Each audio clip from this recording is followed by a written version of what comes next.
네, 윤석열 대통령이 이진숙 방송통신위원장에 대한 임명을 제거했습니다. 정진석 대통령 비서실장은 용산 대통령실 브리핑에서 윤 대통령이 이진숙 방송통신위원장과 김병환 금융위원장의 임명안을 제거했다고 밝혔습니다. 이와 함께 윤 대통령은 방송통신위원회 상임위원회 김태규 국민권익위원회 부위원장을 임명해 방통위는 다시 2인 체제로 돌아가게 됐습니다. 윤 대통령은 또 고용노동부 장관 후보자에 김문수 경제사회노동위원장을 지명했습니다. 정진석 비서실장은 고용노동계 현안이 쌓여있는 시점에 노동 현장과 입법행정부를 두루 경험한 김 후보자야말로 노동개혁 과제를 완수할 수 있는 적임자로 생각된다고 설명했습니다. 네, 이진숙 신임 방송통신위원장이 조금 전에 정부 과천청사에서 취임식을 열었습니다. 임명 소감과 공영방송 이사 선임 등 주요 현안에 대한 처리 계획을 밝혔는데요. 얘기 들어보시죠. 사회적 공기인 공영방송 및 미디어의 공공성과 공정성을 재정립하여 국민의 신뢰를 회복하도록 하겠습니다. 방송통신위원장으로서 공영방송이 공정한 보도를 할 수 있는 기반을 만들기 위해 공영방송의 공공성 및 공정성 확보를 위한 이사회 구성을 조속히 완료하겠습니다. 또한 공영방송의 수신료 분리징수 제도가 원활히 정착될 수 있도록 적극 지원하는 한편 공영방송에 대한 국민의 신뢰도 제고를 위해 수신료 사용 내역을 국민에게 투명하게 공개하도록 하는 등 공영방송의 공적 재원 투명성 확보 방안을 마련하도록 하겠습니다. 더불어 포털이 뉴스 매개자로서 본연의 기능에 충실하도록 최소한의 공적 책임을 부여하고 다양하고 균형 있는 여론 형성을 도모할 수 있도록 제도를 마련하여 신뢰성 및 투명성을 높이도록 하겠습니다. 둘째, 대한민국이 글로벌 미디어 강국으로 도약할 수 있도록 미디어, 콘텐츠 혁신 성장의 기반을 마련하겠습니다. 미디어 산업 전반에 자리한 소유, 겸용, 광고, 편성 등과 관련된 낡은 규제를 과감히 혁파하여 국내 미디어 기업들이 글로벌 사업자들과 경쟁할 수 있는 역량을 키울 수 있도록 산업의 자율성과 혁신성을 제고하도록 하겠습니다. 또한 그동안 방송법, IPTV법, 전기통신사업법 등 개별법에 분산된 미디어 규율 체계를 정비해서 신구 미디어를 포괄하고 미디어 산업의 지속 가능한 성장을 지원하는 미래지향적 통합 미디어 법제를 마련하겠습니다. K-미디어 콘텐츠가 전 세계로 뻗어나갈 수 있도록 해외 진출 콘텐츠 제작 역량을 강화하고 해외 OTT 이용 행태와 규제 현황을 분석해서 국내 OTT의 해외 진출을 지원하는 등 국내 미디어 콘텐츠 산업의 글로벌화를 추진하겠습니다. 윤석열 대통령이 이진숙 위원장을 정식 임명하자 야당의 반발이 커지고 있습니다. 민주당은 이 위원장이 무자격자라면서 즉각적인 탄핵을 예고했습니다. 국회 취재기자 연결해서 내용 들어보겠습니다. 임성재 기자. 네, 국회입니다. 네, 여야가 인사청문회 과정에서도 극명한 온도차를 보였었는데 임명 뒤의 반응이 어떻게 나오고 있습니까? 더불어민주당은 이진숙 방통위원장에 대한 탄핵에 나서겠다는 입장입니다. 현재 이 위원장과 함께 김태규 부위원장까지 임명되면서 이 방통위는 정원 5인 중 2인 체제가 다시 구성된 상황인데요. 곧 KBS, MBC 등 공영방송 이사진 선임 의결에 나설 거란 전망이 나오고 있습니다. 이에 박찬대 원내대표는 아침 회의에서 이 방송 장악으로 독재이기를 가겠다는 망상을 접으라며 이 윤석열 대통령을 겨냥했습니다. 한민수 대변인은 이 거짓말로 3일간 인사청문회를 버틴 무자격자를 임명한 대통령도 파렴치하다고 비판했는데 민주당은 이 위원장에 대한 탄핵 절차 준비에 나선다는 계획입니다. 반면 국민의힘은 기본적으로 이 행정부 인사는 이 대통령이 판단할 문제란 입장을 유지하고 있습니다. 여당 관계자는 YTN에 이 대통령의 당연한 인사권 행사에 덧붙일 말은 없다고 말했습니다. 네, 윤석열 대통령과 국민의힘의 한동훈 대표 단독 회동했다는 소식이 뒤늦게 전해졌는데 어떤 얘기들이 나오고 있습니까? 네, 어제 오전 이 용산 대통령실에서 윤 대통령과 한동훈 대표가 이 비공개 회동을 한 거로 확인됐습니다. 이 두 사람의 만남은 국민의힘 전당대회 다음 날인 이 지난 24일 이후 엿새 만입니다. 윤 대통령이 국무회의를 주재한 뒤 이 1시간 반 동안 만남이 이뤄진 건데요. 이 자리에는 비공개 회동을 조율한 정진석 대통령 비서실장만 배석한 것으로 파악됐습니다. 두 사람은 당정간 이 화합과 이 결속이 중요하다는 데 뜻을 모은 것으로 전해졌습니다.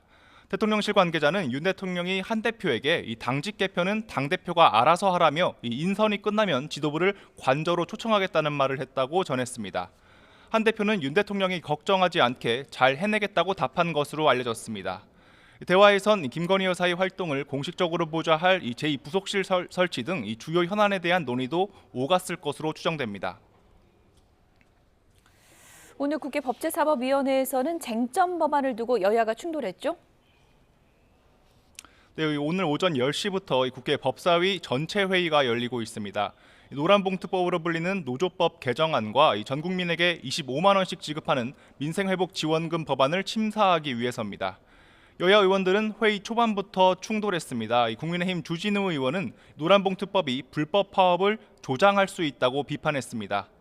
야당이 추진하는 민생회복지원금 역시 현금 살포법과 다름없다며 물가 교란이 우려된다고 지적했습니다. 반면 민주당 이건태 의원은 노란봉투법은 정당한 단체 행동권을 위한 것이라고 강조했습니다. 민생회복지원금의 경우 최근 소상공인들이 너무 힘들기에 이 바닥 경기를 살리자는 취지라며 서둘러 통과시켜야 한다고 목소리를 높였습니다. 결국 여야의 충돌 속 이 노란봉투법과 민생회복지원금 법안은 이 법사위를 통과했습니다. 법사위에선 또 야당이 발의한 김영철 검사 탄핵 소추안 관련 이 청문회 실시 계획서도 중점적으로 논의됩니다. 민주당은 과거 김영철 검사가 김건희 여사의 코바나 컨텐츠 대기업 협찬 의혹 등을 수사할 당시 봐주기로 일관해 직무를 유기했다고 주장하고 있는데요. 청문회 증인으로 김건희 여사와 이원석 검찰총장, 최서원 씨의 조카 장시호 씨 등이 거론되고 있는데 증인 채택 문제를 두고 신경전이 계속될 것으로 보입니다. 지금까지 국회에서 전해드렸습니다. 티몬과 위메프 환물 대란 사태와 관련해서 검찰이 전담팀을 꾸려서 수사에 속도를 내고 있습니다. 법원은 모레 두 회사의 대표를 불러서 회생 여부를 판단할 비공개 신문을 열 예정입니다. 취재기자 연결해 보겠습니다. 김철희 기자. 네, 김철희입니다. 네, 먼저 검경 수사 상황부터 좀 알려주시죠. 네, 검찰은 그제 이원석 검찰총장 지시로 티메프 사태 전담 수사팀을 구성했습니다. 검찰은 이미 지난주 금융감독원 수사 의뢰를 받은 뒤 내부적으로 관련 법리 검토에 들어갔지만 티몬과 위메프의 자구 노력을 지켜보고 있었던 상태입니다. 그런데 이들이 기습적으로 법원에 회생을 신청하자 자구책을 기대할 수 없다고 판단해 수사에 돌입한 것으로 전해졌습니다.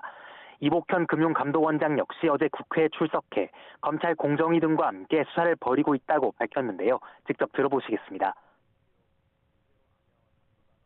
검찰에도 이미 수사 인력을 파견해놓고 어쨌든 공정위랑 같이 해서 최대한 노력을 하겠습니다. 이 원장은 그러면서 자금 추적 과정에서 이미 강한 불법의 흔적이 드러났다고 언급했습니다. 일단 수사의 핵심은 티몬과 위메프 또 모기업 큐텐이 지급 불능이 일어날 것을 언제부터 인지했느냐가 될 걸로 보입니다. 앞서 티몬과 위메프는 사고가 터지기 직전인 지난 6월과 7월에도 대규모 판촉 행사를 벌인 바 있습니다. 또 이달 초 정산이 밀리기 시작하자 전산 오류라며 판매자들을 안심시키기도 했습니다. 그런데 정작 위메프 대표 방에서 발견된 수첩에는 위메프 상황이 암 3기 수준이라거나 최소 금액으로 현재까지 왔고 답이 없는 상황이라는 내용이 적혀 있었습니다. 또 회사가 입점업체에 정산을 제때 주기 어렵다는 걸 알면서도 계속 판매를 강행한 것 아니냐는 의심이 나오는 대목입니다. 또 이번 사태의 배경에 큐텐의 무리한 계열사 상장 추진이나 몸집 부풀리기가 작용했다는 분석도 나오는데요.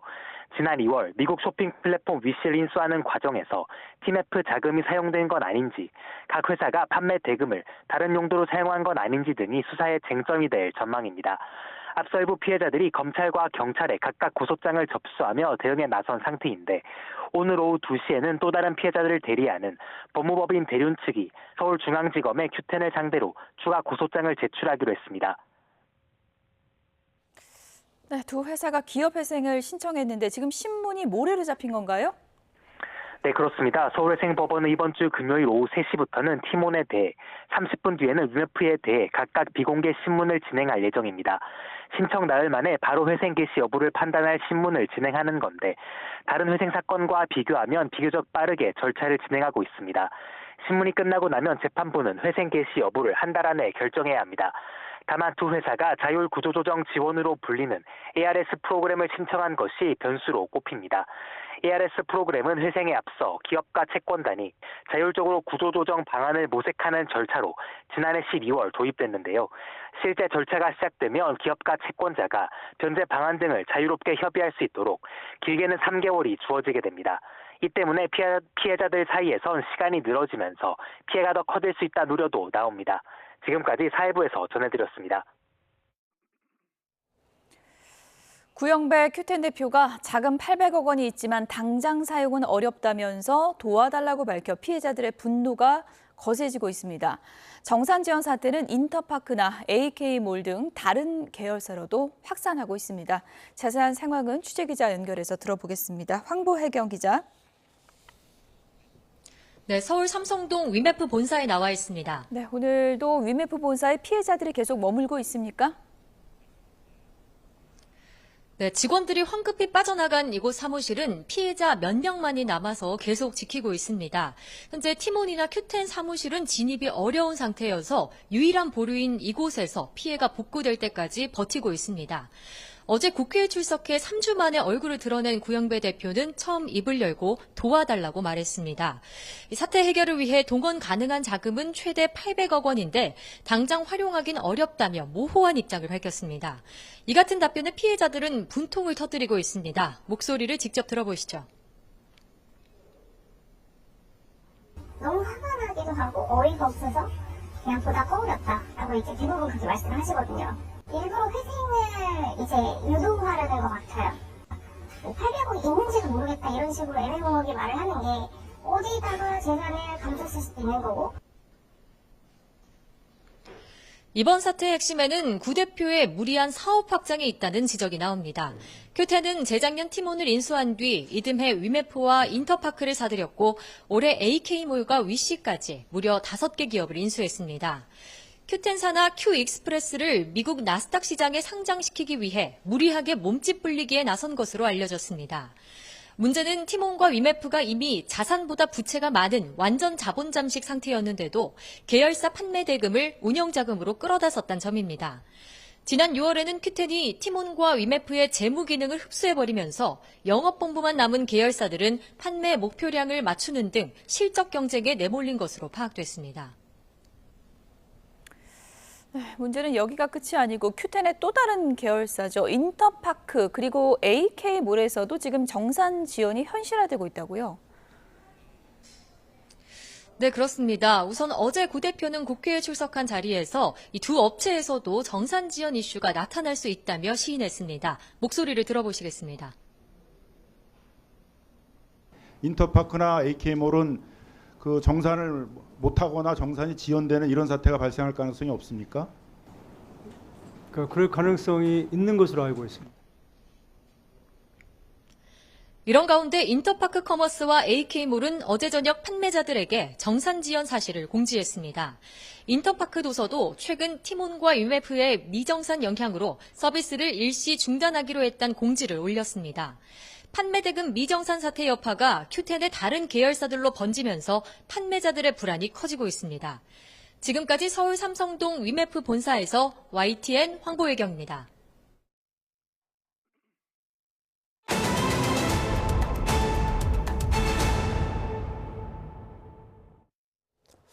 아내를 살해한 뒤 교통사고로 숨진 것으로 꾸며 거액의 사망보험금을 타내려 한 혐의로 기소된 육군 부사관 허모 씨가 중형을 확정받았습니다.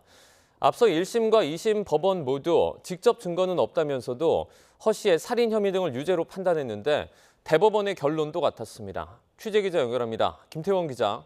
네, 김태원입니다. 직접 증거가 없는 살인 혐의가 인정될지가 쟁점이었는데요. 대법원도 인정을 했군요.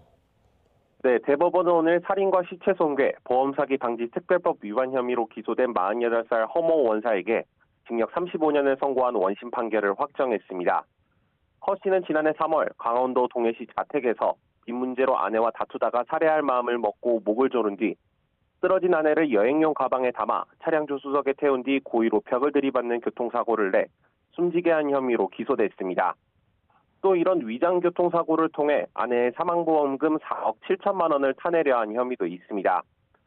허 씨는 범행 당시 2억 9천만 원에 이르는 빚을 지고 있었고 돈을 제때 갚지 못하면서 여러 차례 단기 대출을 받은 상태인 것으로 드러나기도 했습니다. 이에 대해 허 씨 측은 앞선 재판 과정에서 아내가 자택에서 스스로 목숨을 끊은 것이고 충격으로 잠시 정신을 잃는 이른바 블랙아웃 현상이 발생해 교통사고를 냈다고 주장하는 등 혐의를 부인해왔습니다. 하지만 1심과 2심 법원은 살해의 고의를 밝혀낼 직접 증거는 없다면서도 허 씨가 아내를 살해할 목적으로 목을 졸라 쓰러지게 한 사실이 증명됐다고 봤습니다. 허 씨는 쓰러진 아내에 대해 심폐소생술이나 신고 등의 조치는 아무것도 하지 않으면서 여행 가방에 넣어 차량에 태웠고 집으로 돌아와선 청소와 샤워를 하고 옷을 갈아입은 뒤 집안 물건을 버렸을 뿐이라며 아내가 스스로 목숨을 끊은 걸 발견한 사람의 행동이라고는 도저히 볼 수 없다고 질타했습니다. 오히려 허 씨가 아내가 당시 입었던 옷을 쓰레기 봉투에 담아 버리는 등 살인 범행을 은폐하려는 행동으로 보기 충분하다며 1심과 2심 법원 모두 징역 35년을 선고했습니다. 대법원도 이 같은 원심 판결에 사실오인이나 법리 오해가 없다고 판단했습니다. 지금까지 대법원에서 전해드렸습니다. 올해 하반기 전공의 모집이 오늘 마감되지만 정부의 수련 특혜에도 불구하고 지원자 수가 거의 없는 것으로 전해졌습니다. 이런 가운데 입학 정원이 10% 이상 늘어난 의대들의 평가 절차가 시작됐는데 이에 대해서 교육부가 유감을 표명했습니다. 자세한 내용 취재기자 연결해서 알아보겠습니다. 백종규 기자. 네, 사회부입니다. 네, 9월부터 수련을 시작할 하반기 전공의 모집 신청이 오늘 마감되는데 이 지원자가 거의 없다고요? 네, 올 하반기 인턴과 레지던트를 모집하는 126개 의료기관은 오늘 오후 5시에 지원서 접수를 마감합니다. 인턴과 레지던트를 합쳐 이번에 모집하는 전체 전공의 숫자는 7,645명입니다. 정부가 앞서 하반기 모집에 재응시하는 전공의에게는 수련 특례를 주겠다고 유화책을 꺼내들었는데요. 올해 2월 사직한 전공의들은 사직 후 1년 이내 동일 과목, 동일 연차로 복귀할 수 없다는 규정에 따라 하반기 모집에 지원할 수 없지만 전공의 복귀율을 높이기 위해 응시 기회를 열어준 겁니다. 하지만 모집 마지막 날인 오늘까지도 수련을 신청한 전공의는 거의 없는 것으로 파악됐습니다. 정부 역시 하반기 모집을 통해 복귀하려는 전공의가 거의 없다고 파악하고 있습니다. 조규홍 보건복지부 장관은 어제 중대본회의에서 지원 인원이 많지 않다는 점을 인정하면서도 전공의 복귀를 위한 추가 대책은 없다고 거듭 강조했습니다. 또 복귀 전공의에 대한 신상 공개 등 복귀 방해 행위에 대해서는 수사 의뢰를 하겠다며 강경한 입장을 유지했습니다. 이런 상황에서 미복귀 전공의들은 일선 병의원에 취업하거나 개원가에 눈을 돌리고 있습니다. 대한의사협회가 다음 달 4일 사직 전공의들을 위한 근골격계 초음파 연수 프로그램을 열기로 했는데 200명 모집 인원이 2시간 만에 다 찼습니다. 내년 의사 국가시험에 응시한 의대생들이 11%에 불과한 상황에서 전공의 지원까지 소수에 그치면 의료 현장 인력 공백도 장기화할 것으로 예상됩니다. 네, 이런 가운데 한국의학교육평가원이 내년에 입학 정원이 10% 이상 늘어난 의대 30곳에 대해서 평가를 시작한다고요? 네, 의평원은 의대 교육의 질을 인증하는 기관인데요. 특히 이번에 입학 정원이 10% 이상 늘어난 30개 의대에 대해선 앞으로 6년 동안 매년 주요 변화 평가를 진행하겠다고 밝혔습니다. 또 의대 평가 기준을 기존 15개에서 51개로 늘려 평가를 강화하기로 했는데요. 평가 대상 대학은 다음 달 말까지 주요 변화 평가 신청서를 접수해야 하고 이후 신입생 입학 시점 3개월 전인 오는 11월 말까지 주요 변화 계획서를 작성해 의평원에 내야 합니다. 6년 동안 매년 평가가 진행이 되고 기준도 높아지면서 각 대학의 부담이 커질 전망인데요. 의대 증원으로 교육의 질이 저하돼 평가 인증을 받지 못하면 신입생 모집이 중단될 수도, 신입생의 의사 국가고시 응시에 문제가 생길 수도 있습니다. 이에 대해 안덕선 의평원장은 주요 변화 평가를 의대에 불필요한 부담을 지우는 것이 아닌 각 의대의 준비 상황이 신뢰를 얻을 수 있도록 하는 활동으로 생각해달라고 강조했습니다. 하지만 교육부는 대학들의 우려 사항을 충분히 공감한다며 이런 상황이 매우 유감스럽다고 밝혔습니다. 그러면서 통해서 의대에 대한 주요 변화 평가가 공정하고 객관적으로 이루어질 수 있도록 주요 변화 평가 계획을 심의한 뒤 결과에 따라 이행 권고 또는 보완 지시를 할 것이라고 덧붙였습니다. 지금까지 사회부에서 YTN 백종규입니다. 국내 최대 규모의 해양 스포츠 종합대회인 전국 해양 스포츠 제전이 7년 만에 다시 충남 보령에서 열립니다. 다양한 해양 스포츠를 한 곳에서 즐길 수 있는 특별한 축제인데요. 시원한 보령 바다에서 펼쳐지는 스포츠 축제 현장에 이슈 리포터가 나가 있습니다. 서지연 리포터. 네, 보령 원산해수욕장에 나와 있습니다. 네, 오늘이 개막일인데 현장의 분위기는 어떻습니까?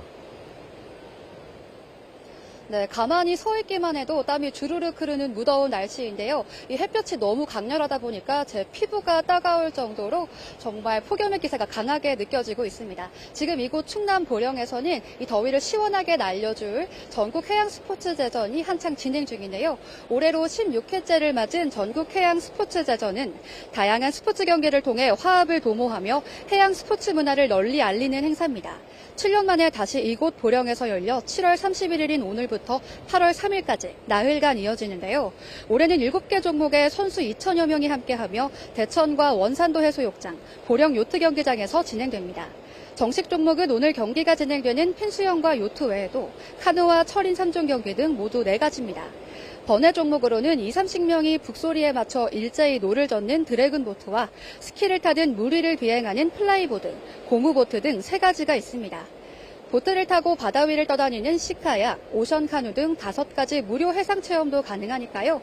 가족 혹은 연인과 함께 즐겨보시면 좋을 것 같습니다. 지금은 핀, 즉 오리발을 끼고 수영을 해서 자유형보다 1.3배나 빠른 핀 수영 경기가 한창 진행 중인데요. 돌고래 뺨치는 속도로 보령 바다를 가로지르는 선수들을 보기만 해도 몸과 마음이 시원해지는 것 같습니다. 그럼 핀 수영 경기에 참가한 선수의 이야기 들어보겠습니다.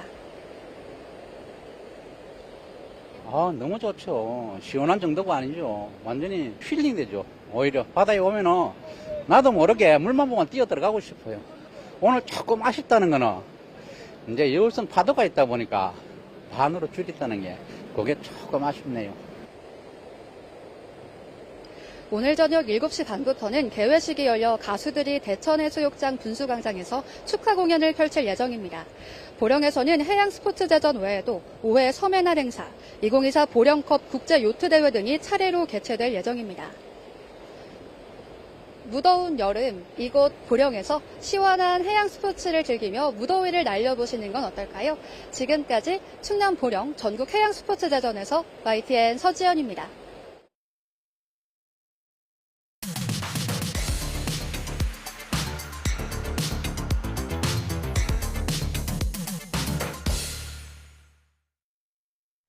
네, 각이 살아있는 정치평론 시사정각 시작하겠습니다. 오늘은 신지호 전 의원 그리고 신경민 전 의원 두 분을 모셨습니다. 어서 오세요. 네, 안녕하세요. 네.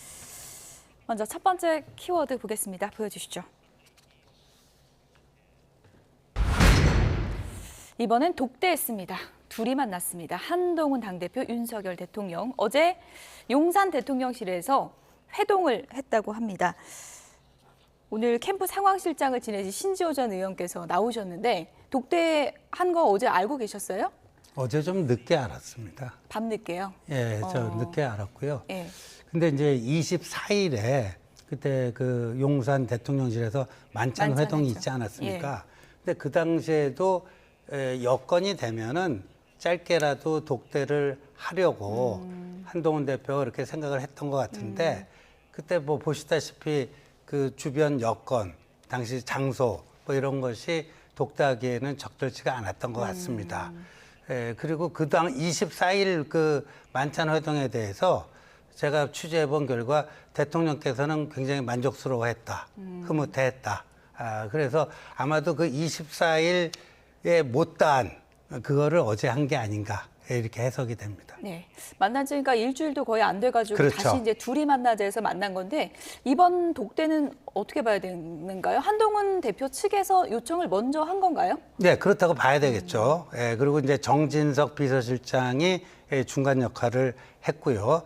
근데 이제 일각의 우려는 유난 관계, 뭐 예를 들면 몇몇 사람들은 한동훈이 대표되면 윤석열 대통령이 탈당도 불사할 것이다. 뭐 이런 극단적인 시나리오까지 제시했는데 지금 현실의 진행은 그들의 예상과는 달리 완전히 반대 방향으로 가고 있고요. 그리고 오늘 오전에 대통령실 대변인이 어제 회동과 관련해서 브리핑을 했는데 1시간 30분 동안 굉장히 화기애애한 분위기 속에서 대통령께서는 한동훈 대표에게 애정어린 조언을 많이 하셨고 한동훈 대표는 대통령 걱정 끼쳐드리지 않도록 제가 잘 하겠다. 굉장히 뭐 좋은 분위기였다고 합니다. 뭐 검사 시절 얘기도 오고 갔다 그러고 신경미 전 의원님. 이렇게 만찬 회동을 여럿이 하는 거하고 1대1로 독대해서 1시간 이상 얘기 나누는 거하고는 대화의 그 내용이나 질이 확 다른 거잖아요. 전혀 다른 거죠. 예. 지난번에 회식 같은 회동이 사실은 그게 안 해도 되는 거예요. 그걸 뭐 하려고 했는지는 잘 모르겠지만 의도는 짐작이 가요. 예. 그게 회식이지 회동이냐라는 지적이 있는데 저는 거기에 전적으로 동감하고요. 사실은 어제 같은 그런 단독 면담을 바로 했어야죠. 지금 일찍 했다고 막 신 의원께서는 말씀하시지만 사실은 이번에 23일 전당대회에서 당선된 지도부와 하고 그의 연장선상에서 단독 면담을 한 30분, 40분이라도 하고 그게 이제 정상적인 과정이죠. 근데 이미 망한 원희룡 후보 그리고 이번에 치명상을 입었죠. 공소 취소 개인 민원이 드러나가지고 만천하에 공개가 된 나경원 후보 같은 사람들 다 모아놓고 무슨 얘기를 할 수 있겠어요. 그러니까 그건 의도는 알겠는데 뭐 잘된 결정은 아니지만 뒤늦게라도 이렇게 면담을 한 건 뭐 다행이라고도 볼 수 있죠. 근데 조금 저는 이왕 이렇게 할 것 같으면 더 빨리 그리고 공개하고 그리고 뭐 충분히 시간을 갖고 이렇게 짜투리 시간 내듯이 뭐 국무회의 끝나고 이렇게 하지 말고 이런 몇 가지 조건이 좀 충분치가 않습니다. 필요한 조건은 물론 충족했어요. 뭐 잘 된 거죠. 그러나 충분한 면담은 아니었다. 그렇게 평가하고 싶습니다. 앞으로도 뭐 시간은 많으니까 어떤 형태의 만남이 있을지 좀 그리고 봐야 될 것 공개 공개해야죠. 그리고 비공개 말고요. 비공개를 왜 합니까? 저는 이해가 안 돼요. 이걸 비공개로 해야 되는 이유가 뭐가 저는 분명히 있지 싶습니다. 공개하면 왜 안 됩니까? 뭐 그런 거 없어요. 그런 거 지난번 만찬 회동도 다 공개했고 앞으로도 뭐 거의 공개가 될 겁니다. 근데 어제 그 이루어진 그 배경을 보면은 정진석 비서실장이 중간 역할을 하면서 조금 이제 첫 번째 회동이라고 약간 조심스러웠던 것 같아요. 그래서 일단은 좀 보안 유지가 좀 필요했고 그런 차원인데 굳이 뭐 비공개로 해야 될 이유는 전혀 없습니다. 뭐 언론에서 한동훈 당대표 취임하자마자 친윤이니 친한이니 이런 얘기 많이 나왔었는데 어제 윤석열 대통령이 한동훈 대표랑 회동하면서 1시간 넘게 독대하고 분위기가 화기애애했다. 이런 뭐 기사만으로도 한 대표에게 좀 힘을 실어주는 거다. 이렇게 해석할 수 있겠습니까? 그렇게 해석할 수밖에 없을 것 같습니다. 그리고 어제 이제 대통령께서 해주신 말씀 중에 특히 이제 최근에 쟁점이 되고 있는 당직 인선과 관련해갖고 당직 인선은 당대표인 한 대표가 알아서 할 일이다.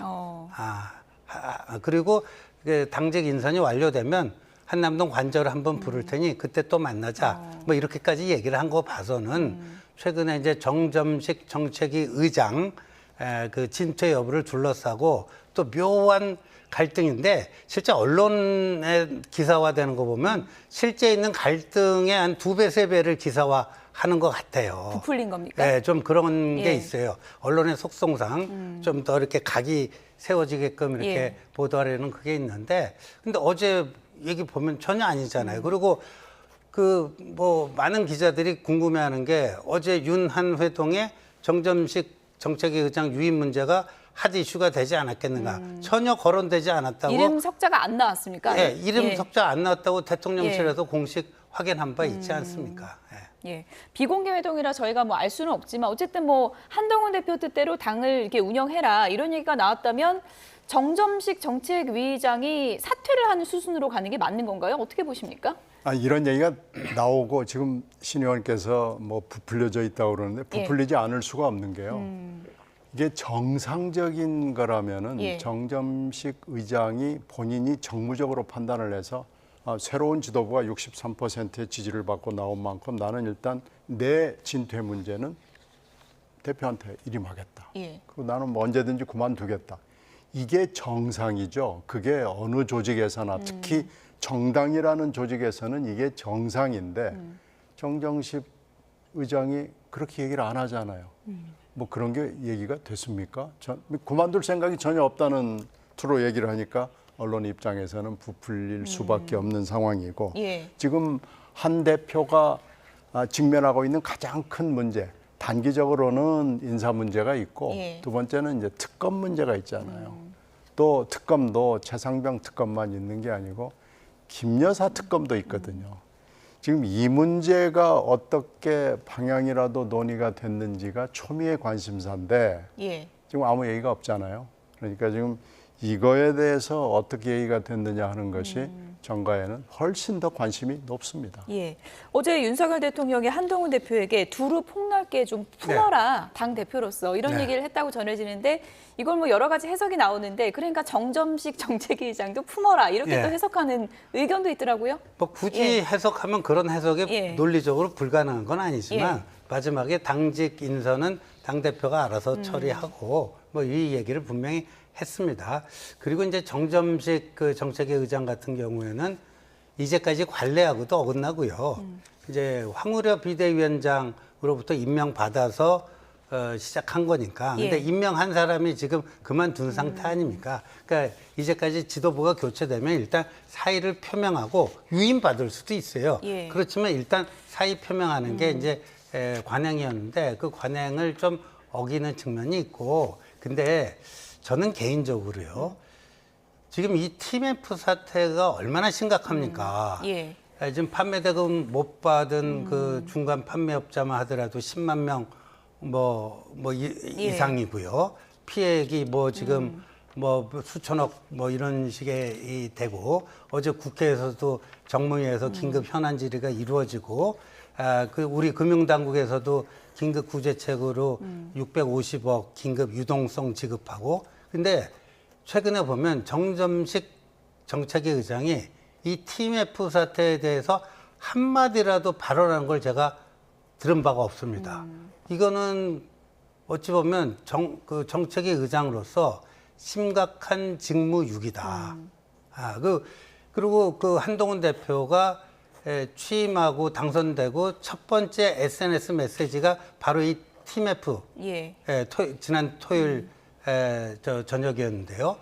근데 그 이후로도 며칠이 지났는데 아무런 액션도 취하지 않고 있어요. 예. 그래서 정책위 의장은 당정 협의를 주도하고 뭐 이렇게 해야 되는 입장인데 이건 사실상 이건 뭐 손 놓고 있는 거 아니냐. 그러니까 이 친한인의 친윤인의 이걸 떠나서 예. 자기 몫을 하고 있으면서 뭐 나 인기도 있는 거 아니냐 이렇게 얘기하는 거랑 기본적으로 해야 될 일을 안 하면서 나 인기 있는 사람이야. 이거는 굉장히 다르죠. 예.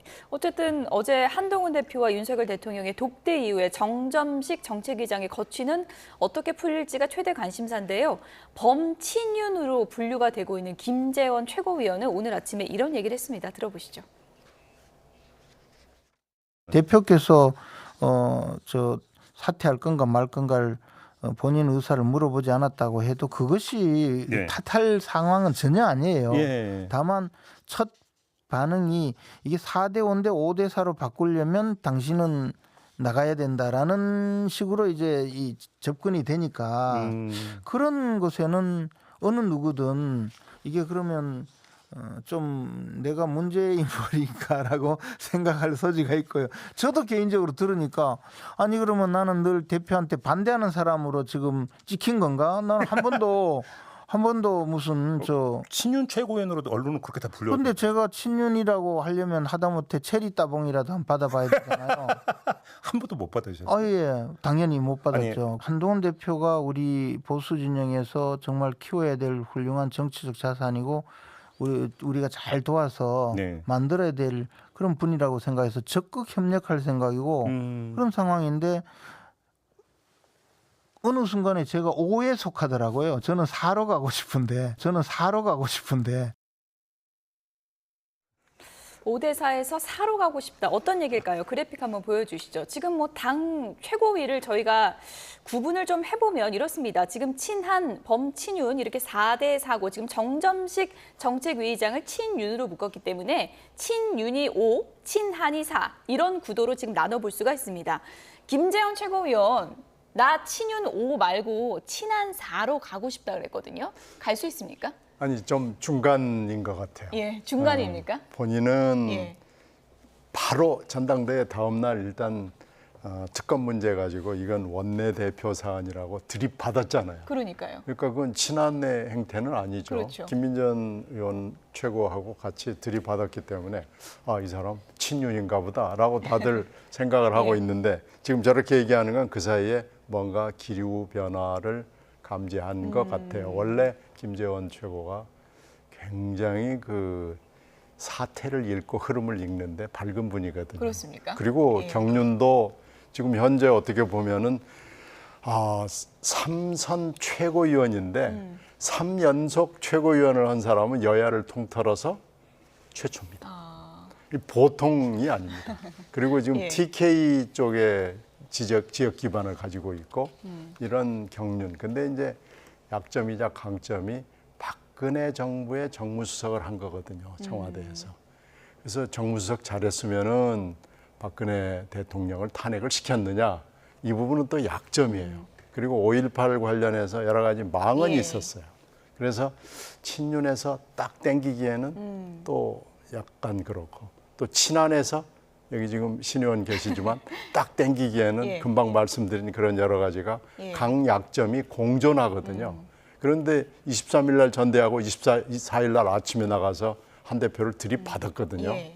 그러니까 이건 그러니까 뭐야? 언론의 분류가 잘못된 건 아니잖아요. 잘못된 예. 건 아닙니다. 예. 그런데 지금 본인은 친한을 하고 싶다는 건 이건 새로운 예. 기류를 보고 친한으로 가는 것이 예. 좋은갑다, 맞는갑다 이렇게 보는 것 같습니다. 나는 체리 따봉도 못 받았는데 뭔 친윤이냐, 친한으로 가고 싶다라고 하는데 뭐 이런 표현 좀 맞는지 모르겠지만 친한에서 끼워줄 수 있는 겁니까? 근데 저분은 예.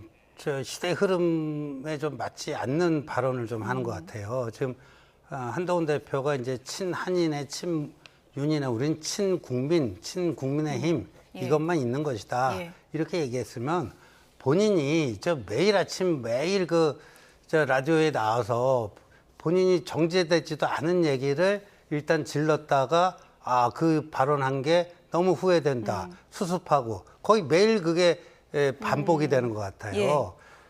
최고위원 정도 됐으면 예. 좀 깊이 있게 생각을 정리하고 어디 가서 발언할 때 자기가 책임질 수 있는 그런 발언들을 하는 게 중요하지.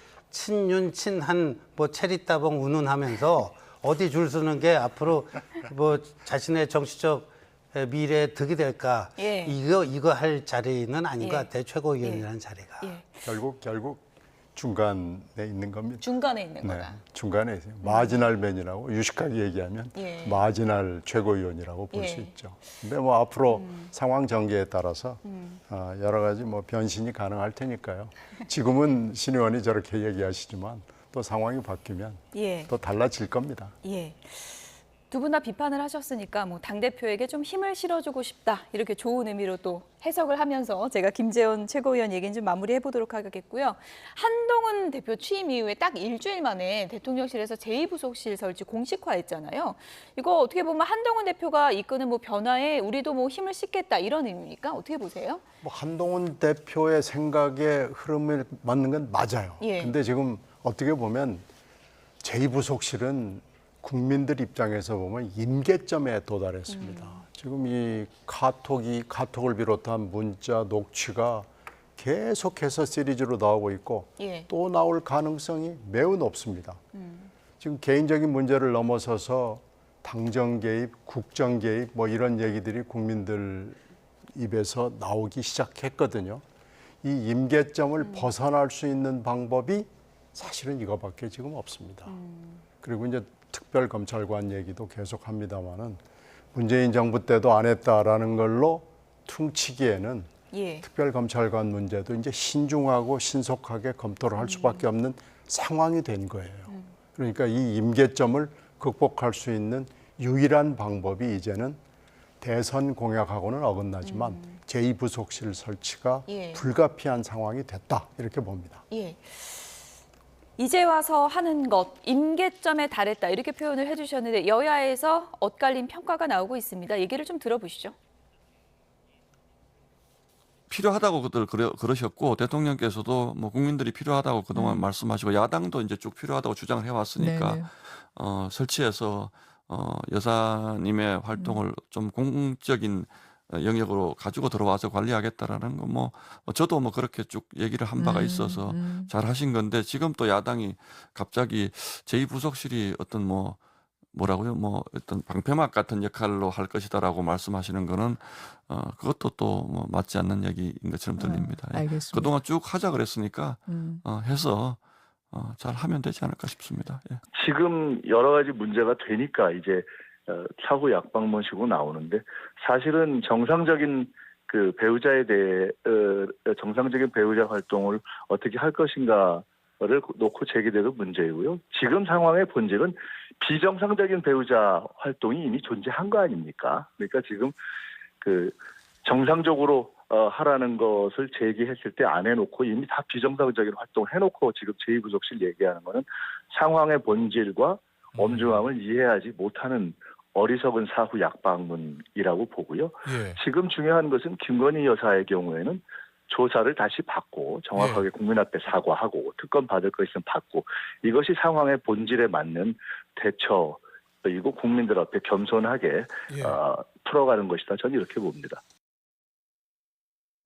네, 일은 다 버려놓고 뭘 이제 와서 설치하냐. 이거 특검 피하려는 거 아닌가. 야권에서는 이런 얘기들 나오고 있거든요. 만시지탄이기는 하지만 예. 지금이라도 설치하는 게 맞죠. 왜냐하면 최재형 사건 다시 그런 사건이 재발되면 안 되는 거 아니겠습니까? 그러니까 그 제2의 최재형 사건을 예방하기 위해서라도 제2부속실이 좀 필요하다. 그러니까 그 영부인이 만나는 사람 사전에 좀 걸러줘야 됩니다. 어떤 인물이고 어떤 배경과 목적과 의도를 가지고 영부인에게 면담 신청을 했는지 이런 것들을 거기 그 스태프들이 검증할 거 검증하고 따질 거 따져가지고 뭐 그래서 해야 되는데 지금 그 하나의 그 기능이 없는 상태에서 지금 발생한 게 그 최재형 목사 사건이고 뭐 그렇지 않습니까? 예. 그래서 다시는 그런 사태가 재발돼서는 안 된다. 생기면 막을 수는 있습니까? 근데 예.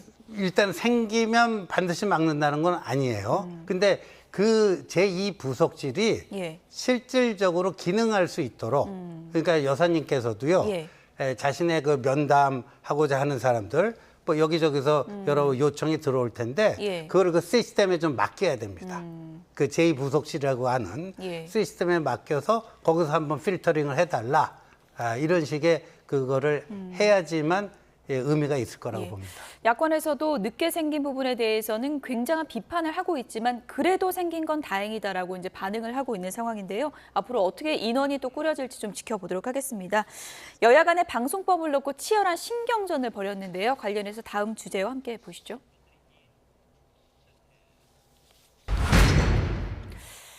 임명 후 바로 출근했습니다.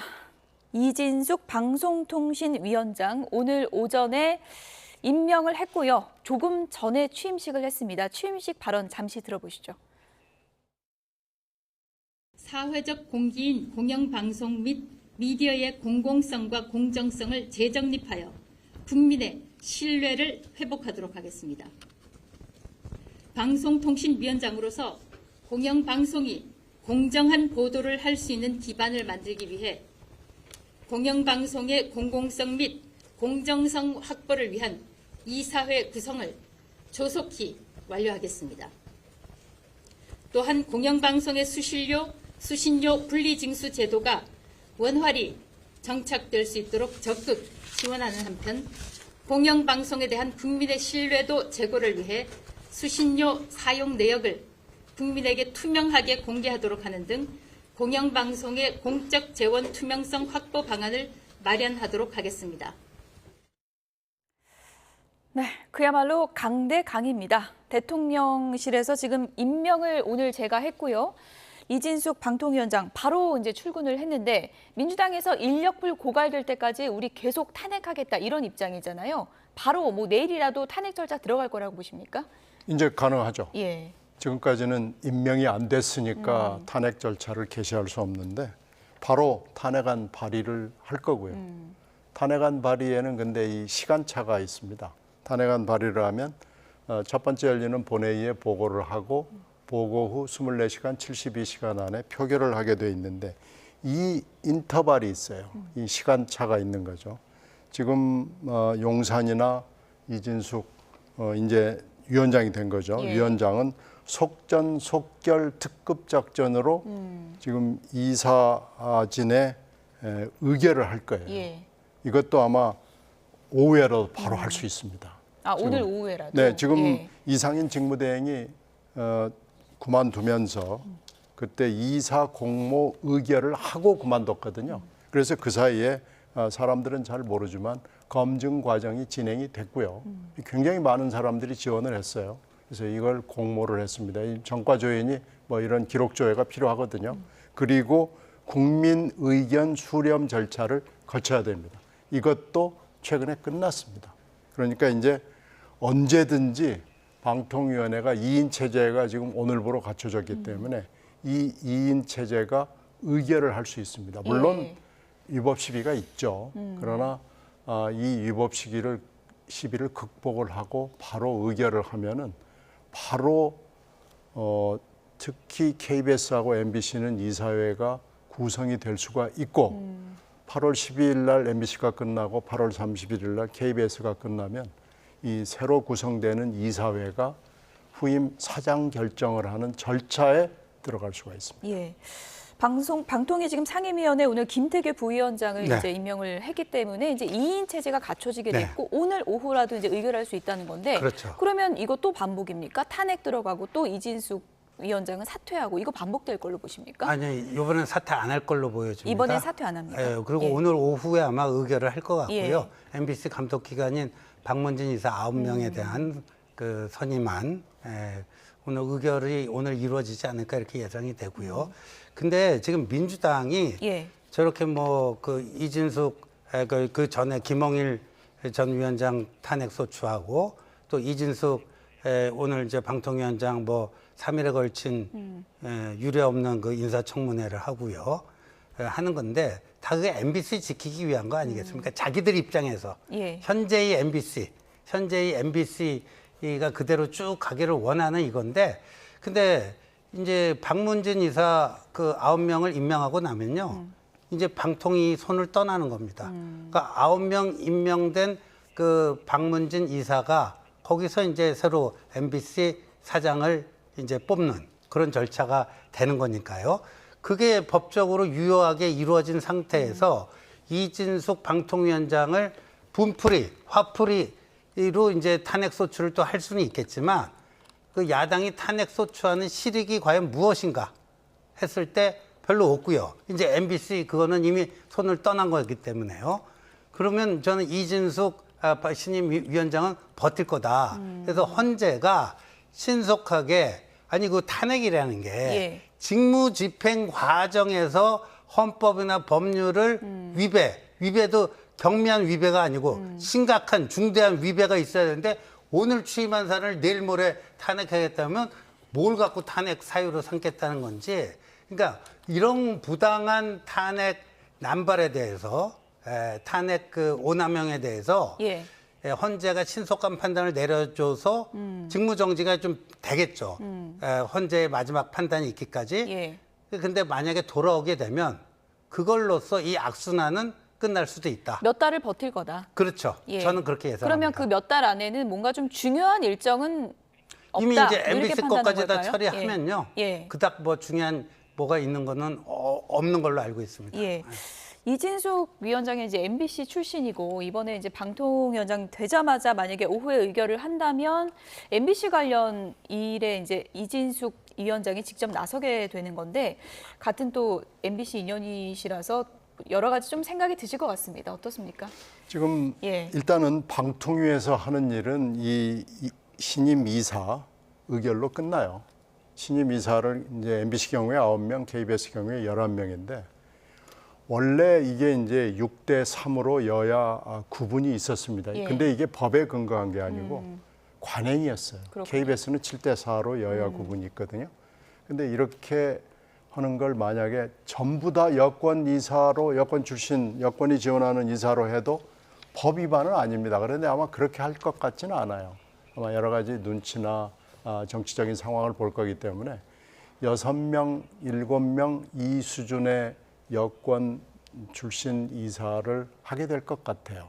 만약에 그렇게 하게 된다면 예. 이제 이 사람들이 나가가지고 의결을 할 수 있거든요. 반 이상만 있으면 예. 되니까. 이 사람들이 이제 전진 배치가 돼가지고 싸우겠죠.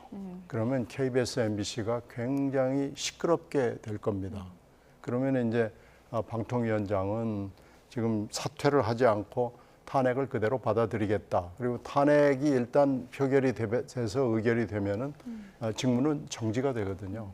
그러니까 몇 달이 걸릴지 모르지만 그냥 뭐 앉아 있는 거죠. 예. 근데 뭐 가만히 앉아 있지는 않을 거예요. 근데 여러 가지 일을 하겠죠. 예. 근데 물론 그건 뭐 위법이긴 하지만 우리가 24시간 CCTV를 다뤄놓을 수 없는 거기 때문에 무슨 일을 방통위원장이 하게 될지는 사실 전혀 모릅니다. 예. 근데 이렇게 되면 KBS, MBC, 특히 MBC는 난장판으로 진입할 가능성이 있고요. 만약에 6명의 이사건, 9명의 이사건 의결을 하게 되면 예.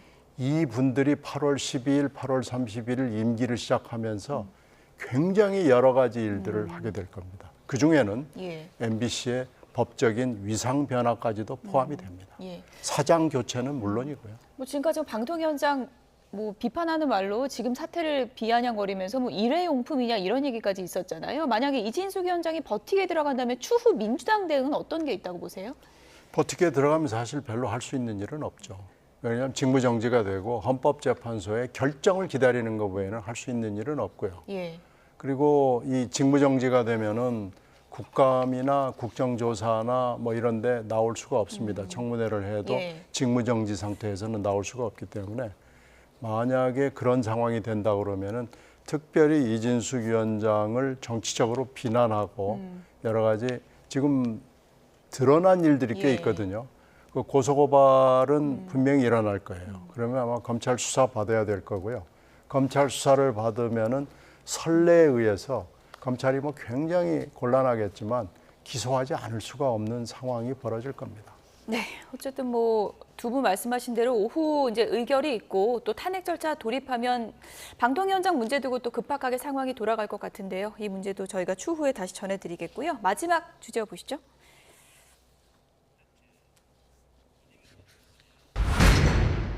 인생 최대 시련은 지금이다. 더불어민주당 이재명 후보가 전당대회 토론회에서 이렇게 얘기를 했습니다. 어떤 얘기를 했는지 잠시 들어보시죠.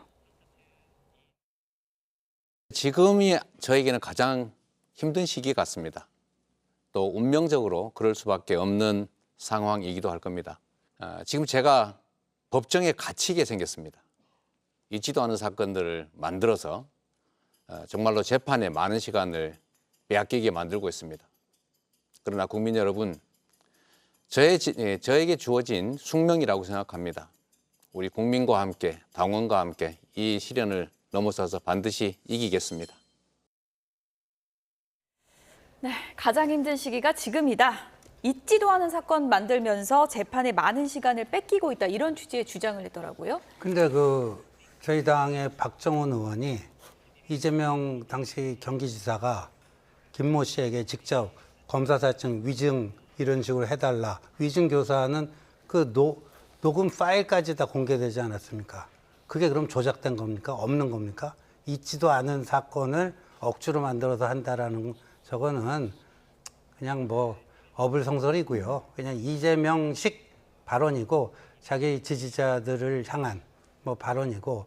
근데 우리 법원 시스템이 다 살아 있고 하는데 결국은 이제 이재명 대표에 대한 처분은 법정에서 또 정치적인 평가가 있고 사법적인 평가가 예. 있지 않겠습니까? 사법적인 평가는 법원에서 하는 거니까요. 이제 10월에 두 가지 사건 1심 선고 공판이 나오니까 그걸 통해서 이제 뭐 객관화될 거라고 보여집니다. 두 가지는 뭐 위증교사하고 이제 공직선거법 위반 혐의 재판 말씀하신 것 같은데 한동훈 대표가 전당대회 당시에 이재명 대표가 올 가을이 되면 이른바 뭐 현타가 올 것이다 이렇게 이제 발언을 하기도 했는데 이재명 지금 후보지만 뭐 지금 당 대표 굉장히 유력시되는 그런 상황이기 때문에 평균과 마찬가지죠. 예, 당 대표가 되면은 이런 사법 리스크가 본인을 굉장히 옥죄지 않을까 이런 걱정을 좀 많이 하는 것 같습니다. 어떻게 보십니까? 걱정하겠죠. 그러나 아마 1심 선고가 이제 2건이 나오잖아요. 예. 선거법하고 위증교사가 나오면은 1심일 뿐이고 그러면서 이제 퉁치고 넘어가는 그런 전략을 구사할 거고요. 검사 탄핵하고 아마 판사 탄핵까지도 만지작거리긴 할 거예요. 근데 문제는 이제 이게 재판은 1심으로 끝나는 게 아니고 2심, 예. 3심이 계속 연이어 있기 때문에 사법부하고 척을 짓는 것은 굉장히 어렵습니다. 그래서 그건 만지작거리기만 하지 실제로 저는 벌어지지 않을 거라고 보는데요. 예. 1심일 뿐이고라는 걸로 아마 넘어가게 될 가능성이 굉장히 높고요. 지금 또 하나는 지금 현재 대북 송금이 이제 시작이 되면은 재판이 4개인데 현재 대장동 사건이 너무 복잡해요. 예. 그리고 이질적인 사건들이 결합이 되어 있기 때문에 이 사건을 만약에 검찰이 분리해 보겠다라고 얘기를 하면은 4건이 아니고 한 6건까지로도 늘어날 수 있는 것이 사실은 굉장히 큰 위기입니다. 예. 네, 그걸 아마 생각하고 있을 겁니다. 만약에 분리된다면 이 판결의 결과도 일부 사건은 더 빨리 나올 수도 있는 거니까. 성남 FC 같은 사건은 지금 대장동 사건에 결합이 되어 있는데 예. 이 사건은 너무나 이 성격이 다르고 이건 들어가면은 예. 이건 몇 달 안에 1심이 나올 수밖에 없는 사건이고요. 예. 백현동 사건도 그렇게 복잡하지 않거든요. 예. 신전 의원님 끝으로요. 지금 민주당에서 그 쌍방울 사건 공소장 쓴 검사를 고발을 했더라고요. 네. 이건 뭐 어떤 의도일까요? 뭐 여론전하는 걸까요? 뭐 여론전이라고 봐야 예. 되고 자기 지지층들을 향해서 이재명은 괜찮아. 뭐 이거를 보여주기 위한 거라고 보여주는데. 허위 사실을 지금 썼다는 그러니까 거예요. 공소장 쓰면서 허위 사실 썼다는데 예. 만약에 그 검사가 허위 사실로 공소장 작성해갖고 재판에 가면은 당연히 제대로 된 재판부라면 다 무죄 선고할 거 아닙니까? 아예 그 공소장 자체가 잘못됐다라고 아예 그 뭐 할 수도 있는 것이고요. 근데 전혀 그럴 것 같지가 않고, 근데 이제 검사 탄핵도 좋고 검사 고발도 좋고 뭐 이거를 뭐 공소권 남용이다 뭐 이런 식으로 해갖고 탄핵 사유로 삼는데, 전 거꾸로 묻고 싶은 게 민주당의 그 탄핵권 오남용에 대해서는 누가 무슨 책임을 지는 거죠? 아무도 책임지는 사람이 없어요. 앞으로는 여기에 대한 견제 장치를 꼭 만들어야 된다고 생각합니다. 예. 이재명 후보가 가장 힘든 시기는 지금이라고 했는데 앞으로 사법부의 시간을 좀 기다려 봐야 될 것 같고요. 지금까지 신지호, 신경민 전 의원 두 분이었습니다. 고맙습니다. 네, 고맙습니다.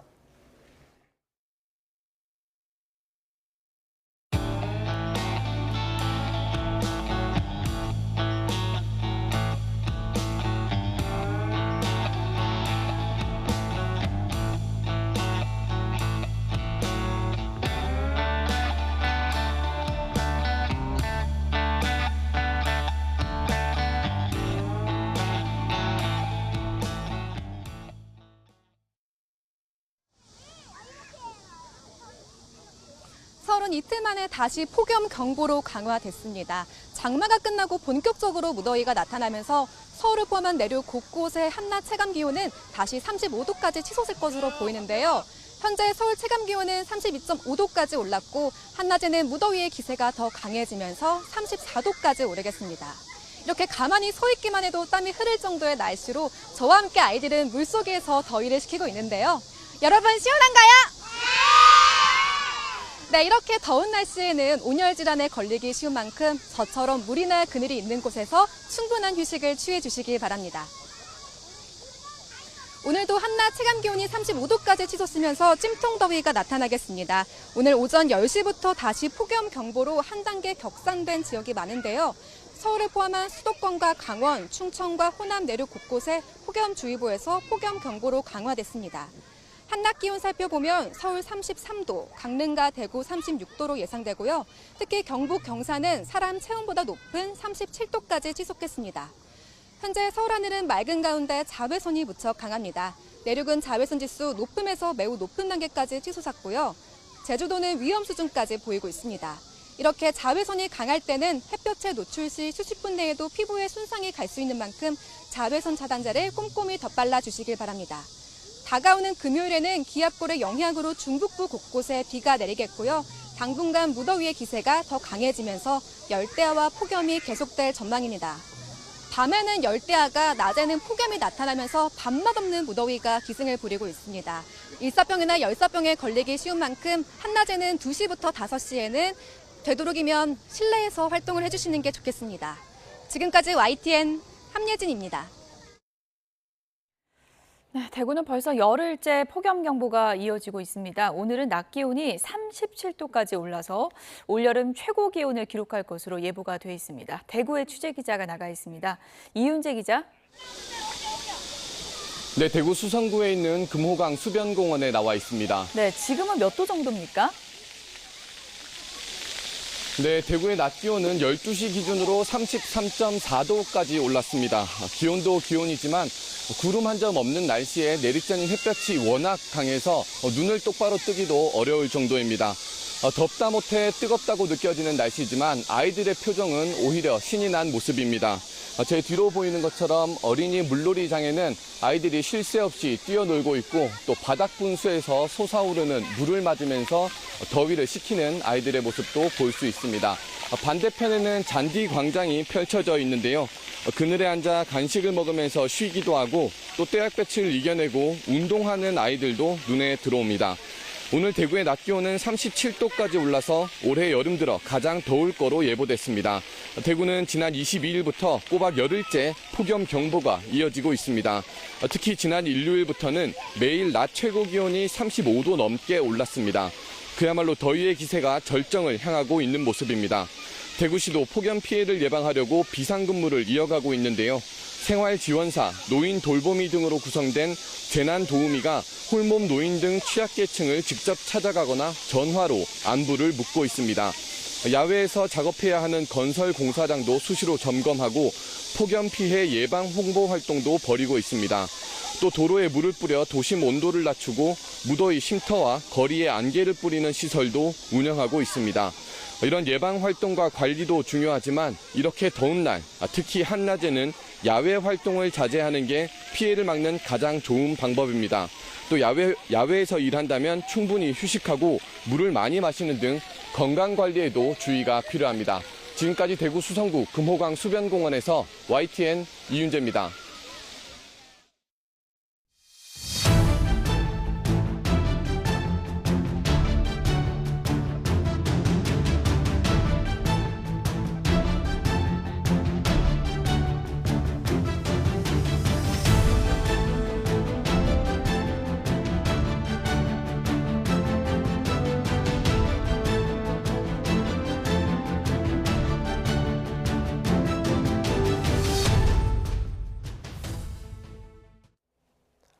최근 우리나라 축구 국가대표팀의 감독 선임 과정을 둘러싼 잡음이 컸는데요. 테니스계에선 불법 찬조금 수수 의혹이 제기된 지도자가 조만간 주니어 국제대회 국가대표 감독직을 수행할 예정이어서 파장이 예상됩니다. 김민성 기자의 단독 보도입니다. 전북 체육중고등학교입니다. 이 학교 테니스부 20대 계약직 코치 한 명이 지난 6월 말 스스로 그만뒀습니다. 학교장 지시 불이행 문제와 불법 찬조금 수수 의혹이 한꺼번에 터진 겁니다. 21년 8월에 임용이 됐는데 그때는 매달 150만 원씩 받았다고 하고요. 그다음에 23년도 10월부터는 200만 원씩 받았다고 그래요. 보여줬더니 본인이 제가 사임하겠습니다 해서 이 코치가 찬조금을 챙길 수 있었던 데는 과거 자신의 테니스 스승이자 현재 이 학교 테니스부 학부모인 한 남성의 도움이 컸습니다. 이 남성은 같은 부 학부모들로부터 자신의 초등학생 자녀 명의로 지정 기부를 받는 수법을 썼습니다. 학부모들이 다달이 10만 원 남짓을 전북테니스협회 통장으로 지정 기부 송금하면 이 돈이 최종적으로 코치에게 흘러간 것으로 전해졌습니다. 테니스부 학생은 19명입니다. 한 학부모는 코치에게 간다는 걸 알고도 혹시 자녀에게 불이익을 줄까 봐 돈을 안 낼 수가 없었다고 털어놨습니다. 전북테니스협회는 이런 불법 찬조금이 오간 과정을 몰랐다고 합니다.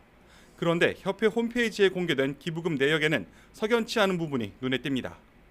다른 지정 기부는 단돈 10,000원짜리까지 모두 공개됐는데 해당 초등학생 앞으로 입금된 기록 수백 건이 모조리 누락된 겁니다. 전북 테니스협회는 처음엔 단순 실수라고 했다가 나중엔 개인 기부자가 지정 기부한 내용은 일부러 빼고 공개했다고 말을 바꿨습니다. 전북교육청은 일단 학교에 장학사를 보내 감사에 착수했고 사실로 드러나면 청탁금지법 위반 혐의로 경찰에 고발할 방침입니다. 당사자 조사도 필요한데 코치의 출국 스케줄 때문에 당분간은 어렵게 됐습니다. 8월 초 체코에서 열리는 월드 주니어 테니스 대회 본선에 국가대표 남자부 감독으로 출전하기 때문입니다. 대한테니스협회는 코치가 연루된 불법 찬조금 의혹이 있는지 몰랐다고 해명했습니다. 그러면서 의혹이 아직 사실로 드러난 게 아닌데다 대회가 임박해 당장 감독을 교체할 수는 없다고 덧붙였습니다. 해당 코치는 기자와 통화에서 불법 찬조금을 받은 사실이 없고 학교를 나온 건 힘들어서였다고 말했습니다. 초등학생 자녀 명의로 지정 기부를 받은 남성 학부모는 취재팀에 수차례 전화와 문자 메시지에도 명확히 설명하지 않았습니다. YTN 김민성입니다. 일본도를 휘둘러 이웃 주민을 살해한 남성에 대해서 경찰이 신병 확보에 나섰습니다. 서울 서부경찰서는 살인 혐의를 받는 30대 남성 A씨에 대한 구속영장을 신청했습니다. 또 간이 마약 검사를 거부한 A씨의 모발과 소변에 대한 압수수색 영장도 신청했습니다. A씨는 지난 29일 밤 11시 20분쯤 서울 은평구에 있는 아파트에서 같은 아파트 주민에게 흉기를 휘둘러 숨지게 한 혐의를 받습니다. 경찰 조사에서 A씨는 피해자가 자신을 미행하는 스파이라고 생각해 범행했다는 취지로 진술했습니다. 네, 앞서 전해드린 이른바 묻지마 범죄로 불안감이 커진 가운데 이번에는 경기 수원의 주택가에서 술에 취해 10대 학생들을 흉기로 위협한 20대가 경찰에 붙잡혔습니다. 전남 나주에서는 60대 운전자가 음주 단속에 불응하고 도주하다 경찰차와 충돌해 경찰관이 다쳤습니다. 김대겸 기자입니다. 경찰차 여러 대가 주택가 도로 주변에 줄지어 서 있습니다. 어젯밤 9시쯤 수원시 세류동 주택가에서 만취한 20대 남성이 귀가 중이던 10대 학생들을 흉기로 위협한다는 신고가 접수된 겁니다. 피해 학생이 곧바로 몸을 피해 다친 사람은 없었습니다. 묻지 마시오 그냥. 애들이 놀래가지고 기겁을 하더라고. 아니라고 내가 막 소리 질러줬고 쟤라고. 걔가 칼 버리고 막 도망가려는데 경찰관이 따라가서 잡은 거죠. 경찰은 남성을 상대로 범행 경위를 추궁하고 있습니다. 비슷한 시간 전남 나주에서는 경찰 음주 단속에 불응하고 달아나던 SUV가 도주로를 막고 있던 경찰차와 충돌해 그대로 전복됐습니다. 이 사고로 SUV 운전자 60대 A씨와 50대 경찰관이 다쳐 병원으로 옮겨졌습니다. 음주단속 돌이켜 도망가다가 그 앞에서 경찰차가 이제 무죄를 받고 밑에 가고 있었나 봐요. 이제 오니까는 이제 가로 막은 거죠. 경찰 조사 결과 A씨의 혈중 알코올 농도는 면허 정지 수준으로 경찰차를 피해 5km가량을 도주한 것으로 파악됐습니다. 경찰은 A씨를 특수 공무집행방해 치상과 음주운전 혐의로 입건하고 정확한 사고 경위를 조사하고 있습니다. 이보다 앞선 저녁 7시 반쯤에는 충남 공주시에서 대전 방향 국도를 달리던 3.5톤 화물 트럭이 충격 흡수대와 전신주를 잇따라 들이받았습니다. 이 사고로 다친 사람은 없었지만 2시간 넘게 편도 2차선 도로가 모두 통제돼 차량 정체가 빚어졌습니다. 트럭 운전자인 70대 남성은 경찰 조사에서 차량이 제어되지 않고 흔들렸다고 진술한 것으로 전해졌습니다. YTN 김대겸입니다. 유튜버 찌양에 대한 공갈 방조 등의 혐의로 사전 구속영장이 청구된 유튜버 카라큘라와 찌양 전 남자친구의 변호사 최모 씨가 모레 구속심사를 받습니다. 수원지방법원은 모레 오후 카라큘라와 변호사 최 씨에 대한 구속 전 피의자 신문을 진행합니다. 카라큘라는 유튜버 구제혁이 찌양을 공갈하는 것을 알고도 방조한 혐의 등을 받고 찌양의 과거 정보를 구제혁에게 넘긴 의혹을 받는 변호사 최 씨는 찌양을 공갈한 혐의 등을 받습니다. 지난주 폭우 때문에 도로가 침수돼 길을 돌아가느라 예비군 소집에 늦었는데 무단 불참 처리돼 억울하다는 제보가 들어왔습니다. 군은 규정대로 할 수밖에 없었다는 입장인데 기록적인 폭우가 잦아진 만큼 유연한 대응이 필요하다는 요구도 나오고 있습니다. 제보는 Y 양동훈 기자입니다. 지난 17일 경기 남양주시 금곡 예비군 훈련장에서 예비군 훈련이 예정돼 있던 A씨.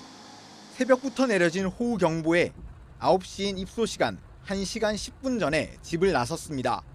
평소 30에서 40분 걸리는 거리라 시간이 충분하다고 생각했지만 무섭게 쏟아지는 비에 도로가 잠기고 극심한 정체도 이어졌습니다.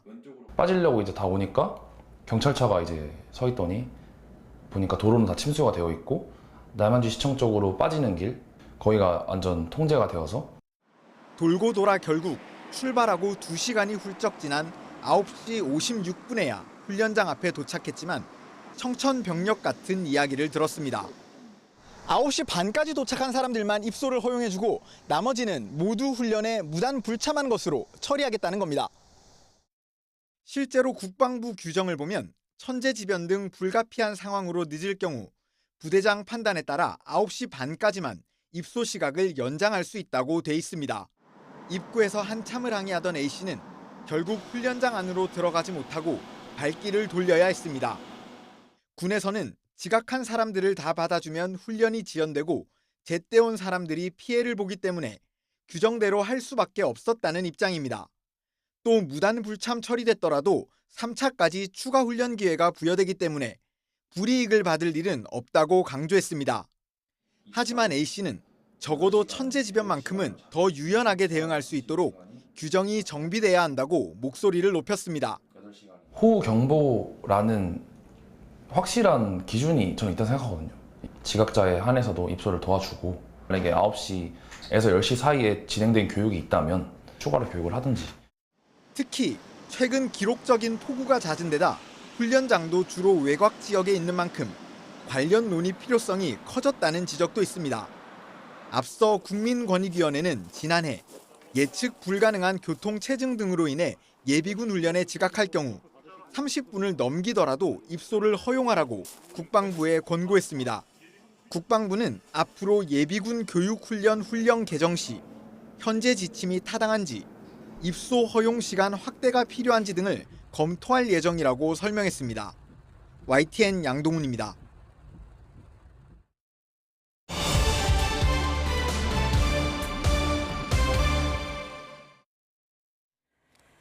티몬 위메프 사태 장본인 구영배 대표가 국회에 출석해 800억이 남아있지만 당장 피해 구제에 쓸 수가 없다고 밝혀서 소비자들의 분노가 커지고 있습니다.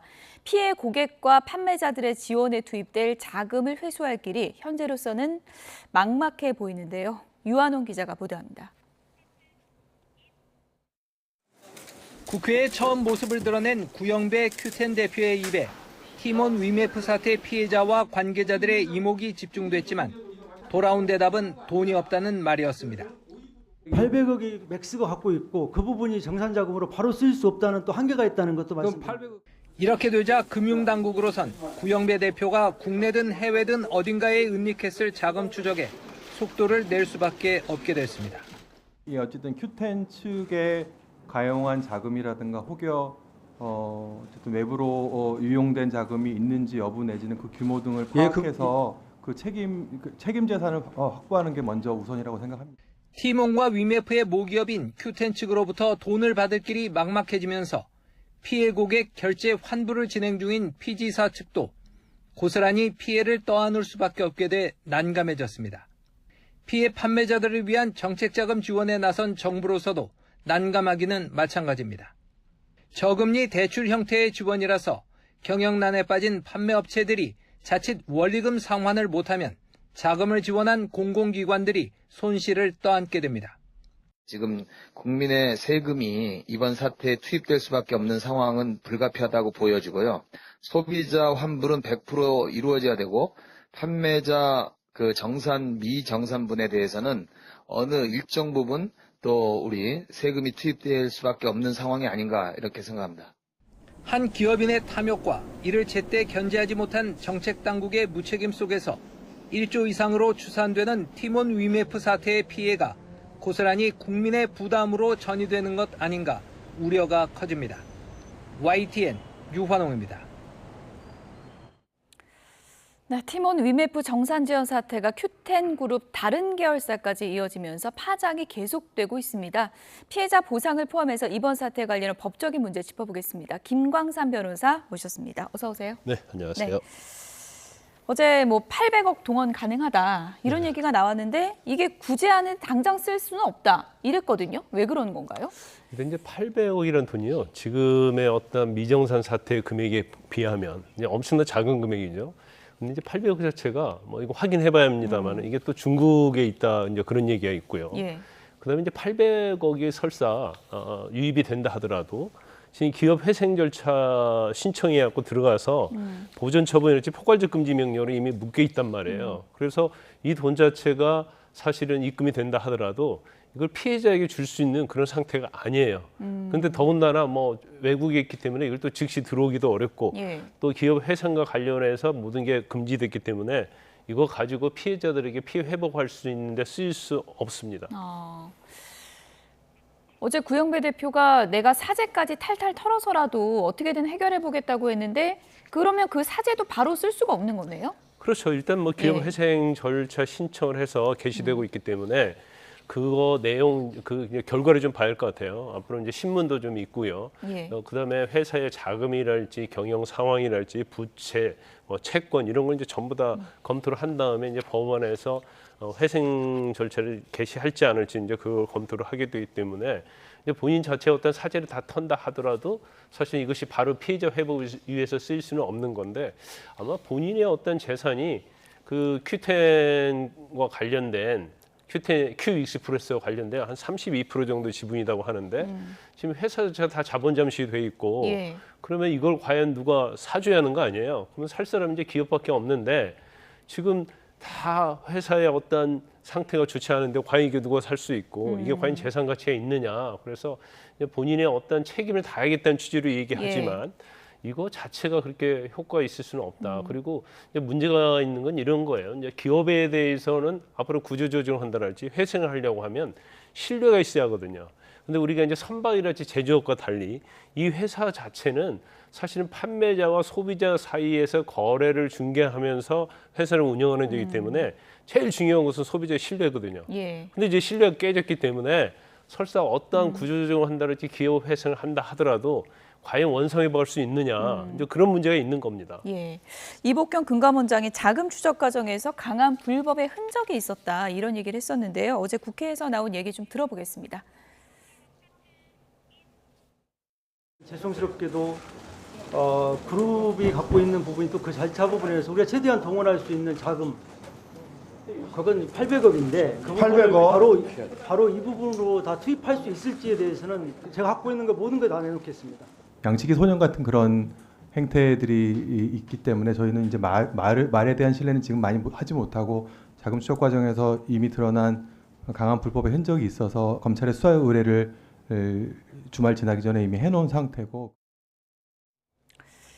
네, 양치기 소년 아니냐 이런 말까지 나왔는데 구체적으로 어떤 혐의가 구영배 대표에게 적용될 수 있는 거예요?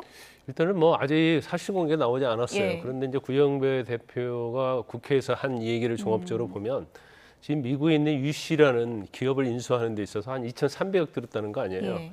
그런데 지금 유메프와 관련된 팀원 유메프와 관련된 자금을 아마 이게 미정산 자금이 될 수 있고 일부가 미정산 자금이 될 수 있어요. 예. 거기서 일부를 400억 정도로 갖다가 유씨 대금 쓰는데 썼고 한 달 만에 다시 이걸 원상 회복했다는 겁니다. 그런데 사실 만에 하나 예. 어떤 여유 자금이 있었고 이걸 어떤 형식인데 합법적인 경로를 거쳐서 400억을 지불했으면 모르지만 자금이 모자라니까 미정산 자금 자체는 사실은 유메프 팀원 돈이라 할 수 없는 거거든요. 예. 그럼 이 돈을 써버리면 사실은 횡령이 되는 거고 그로 인해서 어떤 손해가 회사에 발생했으면 이제 배임죄가 될 수 있는 여지가 남아 있고요. 예.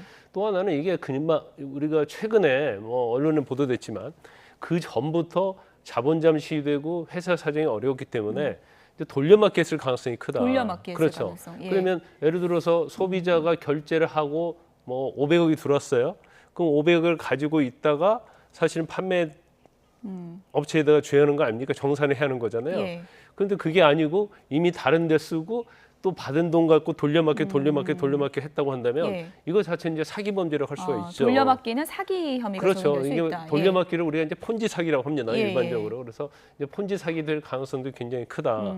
그런데 아마 이제 지금 언론에서 보도된 내용에 의하면 이게 금방 뭐 어느 순간에 자금줄이 막혀서 그런 게 아니고 계속적으로 자금이 어렵다 보니까 네. 이걸 결과적으로 돌려막기 한 게 아니냐 이제 그런 정황이 계속 드러나고 있기 때문에 예. 사기뿐만 아니라 이제 횡령, 배임 이런 어떤 불법적인 요소가 당연히 불거질 수 있고 또 처벌받을 가능성이 상당히 높아졌다 이렇게 봅니다. YTN 취재 결과를 보면 위메프 대표 방에서 나온 수첩에 암 3기 이러면서 답이 없는 상황이다. 이런 글귀가 수첩에서 적혀 있었다는 거예요. 네. 이미 이런 사실을 다 알고 있으면서 판매를 강행한 부분에 대해서는 어떻게 봐야 됩니까? 그게 이제 전형적인 사기죠. 예. 그러니까 일종의 이제 폭탄 돌리게 한 거예요. 언제 무너질지 모르고 언제 지급 정지가 될지 모른다는 걸 아는데 이제 그래서 지금 마지막 부분 그랬다는 거 아니에요. 뭐 다른 데에서 판매하는 것보다도 뭐 10%를 더 낮게. 예. 판촉 행사까지 그렇죠. 하고요. 예. 그러면 휴가철에는 사실은 예. 살 사람이 많이 있기 때문에 이렇게 낮출 수가 없거든요. 수요자가 많기 때문에. 그러면 10%를 낮췄다는 것은 10% 그만큼을 회사에서 부담을 해야 하는 거예요. 그럼 회사 입장에서는 재정이 굉장히 악화될 수밖에 없죠. 예. 그런데 급하게 돌려막기를 하다 보니까 싸게라도 떨이를 해서 사실은 돈을 끌어들이고 그 돈 가지고 위급한 상황을 막는 이런 상황이 반복될 가능성이 굉장히 높다 이렇게 봅니다. 어쨌든 지금 돌아가는 상황 보니까 피해 보상을 바로 받기는 상당히 좀 어려워지는 상황으로 가는 것 같고 검경이 지금 합동으로 수사 들어갔잖아요. 네. 어떤 부분을 집중적으로 캐는 겁니까? 근데 저희가 말했던 것처럼 이제 불법적인 요소죠. 그래서 왜 이게 지급이 안 돼 있는지 부분 그리고 자금이 유용된 부분이랄지 아니면 돌려막기 했는지 또 여기에 지금 문제가 되고 있는 구영배 대표가 어떻게 관여를 했고 또 예. 임원들은 어떻게 관여했는지 그리고 이전에 아마 금감원에서도 계속적으로 어떤 경영과 관련된 재무와 관련된 부분을 이제 개선하라 그런 식으로 아마 시그널을 보냈던 것 같아요. 예. 그런데 그 금감원장이 계속 양치기 소년이라는 얘기를 했잖아요. 그렇죠. 근데 이렇게 하겠다고 계속 거짓말을 한 거죠. 근데 그렇게 거짓말을 할 수밖에 없었던 이유는 예. 자금이 돌지 않으니까 자기들이 아무리 노력을 해도 이 사태를 해결할 수 없는 거예요. 그러니까 임시적으로 뭐 금감원에도 협약을 맺어가지고 MOU 체결하고 그다음에 이제 앞으로 어떻게 하겠다고 변명만 하면서 예. 결국 돈에 끌려간 그런 상황이 됐다가 이제서 이게 이제 폭탄이 터졌다 이렇게 볼 수 있을 것 같습니다. 예, 지금 이 파장이 어디까지 갈지 모르겠는 게 인터파크 쇼핑몰하고 AK몰까지 지금 미정산 사태가 번질 것 같거든요. 지금 인터파크는 뉴스 보니까 도서 판매가 지금 중단됐다고 그러던데 이렇게 되면 피해 금액이나 피해자가 굉장히 커질 수 있는 거잖아요. 지금은 처음에 뭐 1,000억, 3,000억 이렇게 나왔는데 예. 제가 볼 때는 이제 조 단위가 될 조 가능성이 단위로. 예. 크다 봅니다. AK몰도 결국 이제 Q10 자회사고요. 그다음에 이제 인터파크도 뭐 한국에서는 엄청나게 자리 잡은 인터파크 그러니까요. 도서랄지 이제 쇼핑 있지 않습니까? 예. 그래서 정말로 많은 국민들이 애용하고 있는 그런 회사인데 이제 여기까지 이제 불통이 튀는 거예요. 그것은 서로의 아마 자금 관계가 좀 얽혀 있을 가능성이 크다. 그러면 이게 도미노처럼 어느 한쪽이 무너지면 계속 무너지는 그런 결과가 될 것이고 이게 사실은 Q10 산하에 있는 회사뿐만 아니라 예. 이러한 형태의 사업을 하고 있는 다른 곳에 영향을 미칠 수 있다는 거죠. 왜냐하면 이런 형태의 사업에 대해서 굉장히 피해가 많기 때문에 신뢰할 수 없잖아요. 그러면 결과적으로 다른 곳에 다른 유사한 사업을 하는 업체도 취소가 계속 이루어지고 그러다 보면 이제 또 자금이 경색되는 거고 그러면 이게 도미노처럼 계속 유사한 사업 구조를 갖고 있는 회사들이 이제 부도날 수 있는 이제 그런 상황이 된 겁니다. 예, 뭐 소비자뿐만 아니라 지금 뭐 중소기업들도 줄도산 위기에 처한 그런 심각한 상황인데 일단 티몬 위메프는 기업 회생 절차 들어가겠다고 신청한 거잖아요. 네. 모레 심사한다고 하는데 이거 받아들여질까요? 아직 우리가 예견할 수는 예. 없어요. 근데 저는 볼 때는 이제 쉽지 않다고 봐요. 왜냐하면 이 회사 자체가 어떤 고정 자산이랄지 자산이 많은 회사가 아니거든요. 네. 결과적으로 이제 중개하는 형태의 회사이기 때문에 어떠한 뭐 많은 자산을 가지고 있고 채권을 당장은 갚지 못하지만 나중에 갚을 수 있는 거고 또 회사 자체를 계속적으로 운영했을 때 원상 회복할 수 있는 이제 그런 가능성이 있다면 기업 회생이 되는데 지금 상황은 굉장히 정상적인 영업을 하기 굉장히 어려운 상황이 됐기 예. 때문에 뭐 제가 볼 때는 쉽지 않다고 봐요. 일단 2일 날 8월 네. 2일 날 대표들이 다 신문한다고 하지 않았습니까? 아마 이메일을 통해서 뭐 자본 구조랄지 부채랄지 뭐 여러 가지 상황에 대해서 이미 신문사를 보냈을 거고 그 신문사에서 미리 답을 했을 겁니다. 거기에 이제 보충적으로 8월 2일 날 신문을 할 거예요. 그런데 제일 중요한 것은 이제 자본 구조고 기업 회생 절차 그 말 그대로 과연 이 기업이 이대로 갔을 때 경우에 따라서는 뭐 채권을 동결하고 여러 가지 고려를 했을 때 회생할 수 있느냐 여부거든요. 그런데 그렇게 쉽지는 않을 것이다. 그래서 기업 회생 절차가 만약에 기각이 돼버리면 이제 파산으로 가야 하는 거고. 파산으로 가는 거예요. 그렇죠. 이제 파산하게 되면 이제 청산을 해야 하는데. 그럼 채권 같은 거 다 어떻게 되는 거예요? 이제 결과적으로 뭐 자산이 얼마나 있느냐에 따라서 또 채권에서 이제 비율에 따라서 이게 청산이 돼야 하는데 아마 그렇게 되면 뭐 판매자가 됐건 소비자가 됐건 피해 회복받기는 굉장히 어려울 것이다 이렇게 봅니다. 피해 규모가 어디까지 될지 지금 추산이 힘들다라고 얘기하셨는데 가늠하기가 어렵죠. 가늠하기가 어려운데 해피머니도 지금 짚어봐야 될 것 같아요. 이거 갖고 있는 분들 상당히 주변에 많던데 지금 이거 휴지 조각 된 겁니까? 어떻게 되는 거예요? 아니 아직은 그렇진 않아요. 근데 이제 해피머니 같은 경우에 해피머니와 관련된 회사는 문제가 없어요. 그런데 문제가 뭐냐면 UMF와 티몬과 관계돼서 이제 미정상 금액이 발생할 수 있는 여지가 있으면 결과적으로 해피머니 자체도 영향을 받아가지고 나중에 환불 조치도 안 되고 뭐 여러 가지 문제가 생길 수 있으니까 네이버나 카카오랄지 아니면 이제 외식업체 이런 데서 쓰지 못하게 하고 현금 충전을 못하도록 돼 있거든요. 이제 그러다 보니까 해피머니에도 이제 불똥이 튄 거예요. 당장 해피머니 안 받겠다고 써붙인 곳들이 늘고 있더라고요. 왜냐하면 받았다가 만약 UMF와 티몬과 관련해서 미정상 금액이 해피머니에 발생하면 해피머니의 어떤 재정에도 영향을 미칠 수 있기 때문에 미리 선제적으로 받지 않겠다고 하는 것 같습니다. 그러니까 사실은 뭐 해피머니에 문제가 없다 하더라도 이게 도미노처럼 UMF 티몬 사태에 이제 영향을 끼치고 있다. 그러면 과연 해피머니에 한정되겠느냐? 아까 말한 것처럼 뭐 유사한 상품권 구조랄지 뭐 현금 충전이랄지 이런 업체들에도 영향을 미칠 수 있다 이렇게 봅니다. 업체들도 지금 위기지만 어쨌든 이거 힘들게 모은 이른바 뭐 요즘에 상품권 태클해서 상태화하는 분들도 많은데 굉장히 허탈하고 지금 피해를 커질 수밖에 없는 상황인데 끝으로요. 이거 뭐 법적으로 나중에라도 보상받을 수 있는 길이 있는 거예요? 근데 이제 법적으로 보상이라는 것은 자기가 손해배운 금액을 받는 거잖아요. 그렇죠. 근데 회사 자체의 어떤 재정 상태가 안 좋고 설사 민사소송을 통해서 이긴다 하더라도 회사에서 집행할 재산이 없으면 이건 뭐 아무런 의미가 없는 거죠. 그래서 현재 상태를 보면 굉장히 어렵다. 기업 회생 절차를 통해서 채권이 동결되고 또 여러 가지 뭐 정산을 해봐야 알겠지만 뭐 경우에 따른 10% 정도 받아가는 경우도 있지만 또 이게 전적으로 자본 잠식이 되고 플러스 되는 자본이 없다고 한다면 사실 이제 한 푼도 못 받을 수 있는 경우가 생길 수 있는 거죠.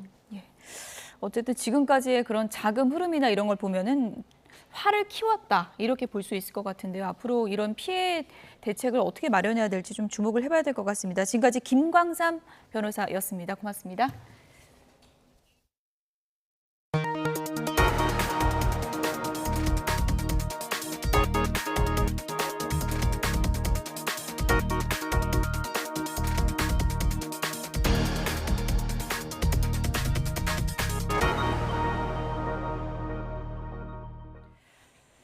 네, 고수익을 미끼로 투자자들을 속여 돈을 가로채는 불법 유사 투자 자문, 이른바 리딩방 사기 범죄가 갈수록 심각해지고 있습니다.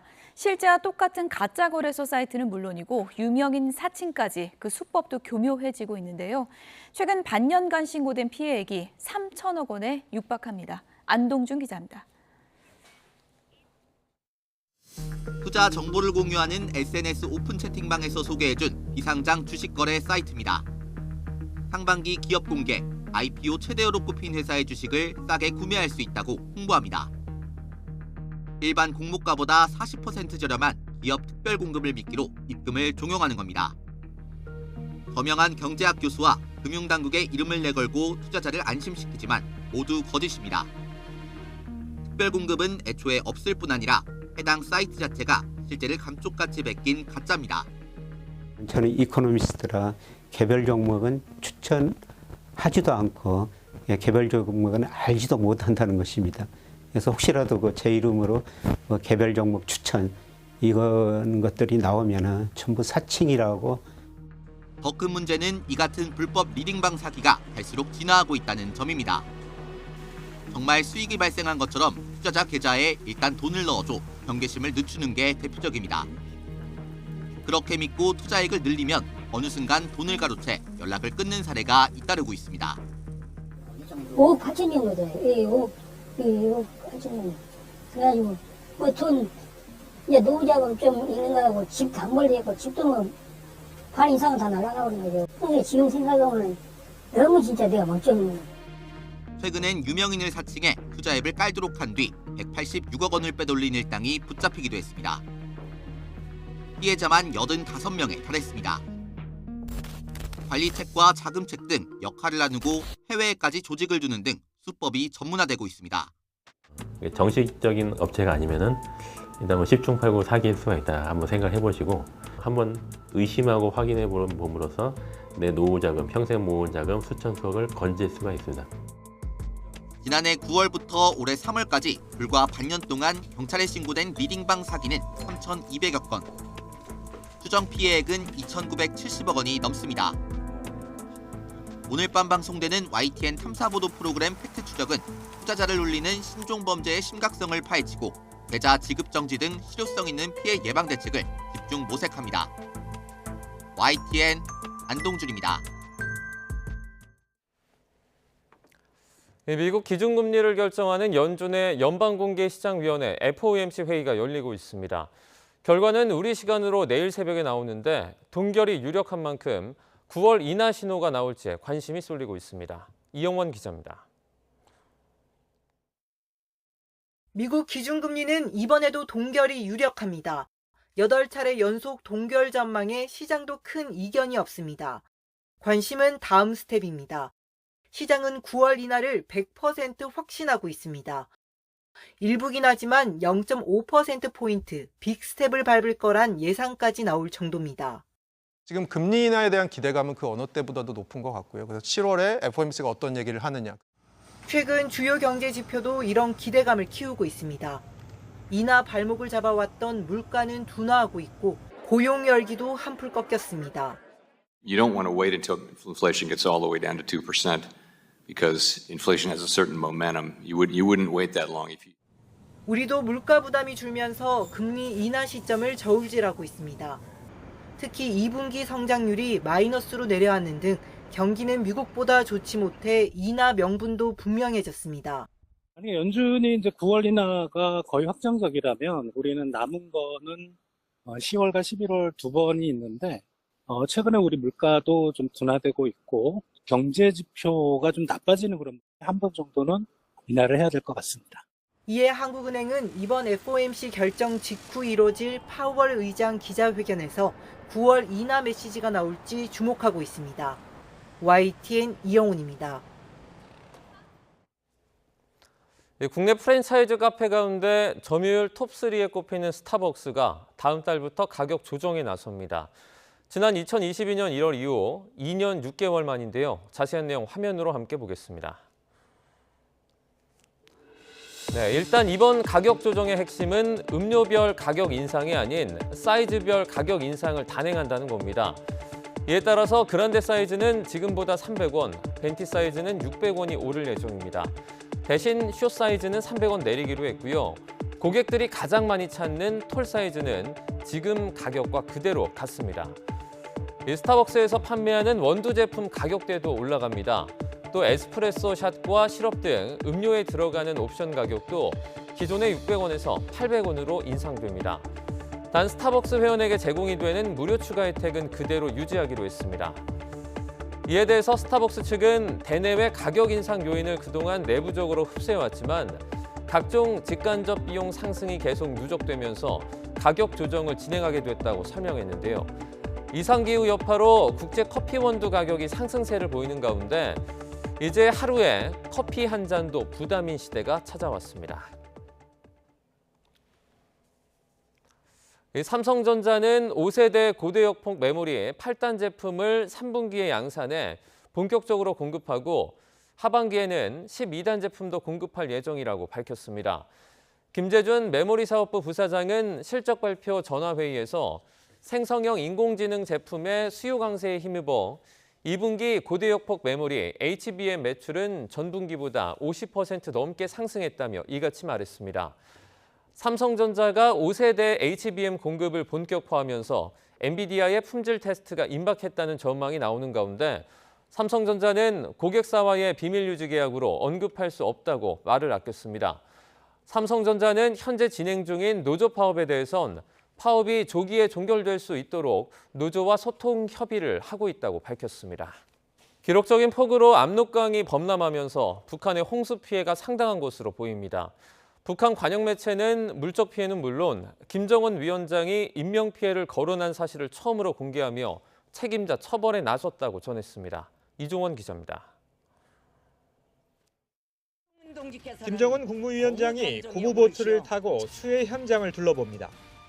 주택 지붕들만 간신히 눈에 보일 정도로 마을 전체가 물에 잠긴 모습입니다. 북한 매체는 압록강 범람으로 평안북도 신의주와 의주지역 주택 4,100여 가구와 농경지 3,000 정보가 침수됐다고 보도했습니다. 축구장 4,200여 개에 달하는 면적으로 수많은 공공건물과 도로, 철길도 물에 잠겼다고 전했습니다. 특히 전용 열차 안에서 정치국 비상확대회의를 연 김 위원장이 직접 인명피해를 거론하며 책임자들에 대한 강한 질책과 경질성 교체가 있었다고 보도했습니다. 용납할 수 없는 인명피해까지 발생시킨 대상들에 대하여서는 엄격히 처벌할 것을 제기하셨습니다. 다만 인명피해 규모는 언급하지 않았는데 앞서 북한 매체는 압록강 섬 지역 주민 5천여 명이 고립됐다고 전하면서 군 헬기를 통해 구조된 인원수가 4,200여 명이라고 보도하기도 했습니다. 북한은 일단 비상확대회의에서 피해가 큰 평안북도와 자강도에 피해 복구를 위한 사령부를 조직해 국가 역량을 총집중한다는 내용의 결정서를 채택했습니다. 민심은 상당히 나쁠 거고 외부의 지원이 절실한 상황이라고 볼 수 있지만 현재 북중 관계가 냉랭하고 국제사회에서도 고립된 상황이기 때문에 외부에 손을 벌리기는 쉽지 않을 거다. 통일부는 같은 압록강이 범람했던 지난 2010년 수해나 태풍 마이삭이 강타했던 2020년보다는 피해 규모가 크지 않을 것으로 분석하면서도 관련 상황을 주시하고 있다고 밝혔습니다. YTN 이종원입니다. 우리 군이 세계에서 처음으로 레이저 대공 무기를 실전 배치하기로 한 가운데 그 위력을 언론에 공개했습니다. 드론을 비롯한 무인 비행체를 순식간에 태워서 추락시키는 시연 현장으로 가보겠습니다. 조용성 기자입니다. 도로 위에서 솟아오른 드론이 지상 20m 높이에 머물며 바다와 육지를 내려다봅니다. 카운트다운에 따라 레이저를 쏘았더니 곧바로 드론에 불이 붙습니다.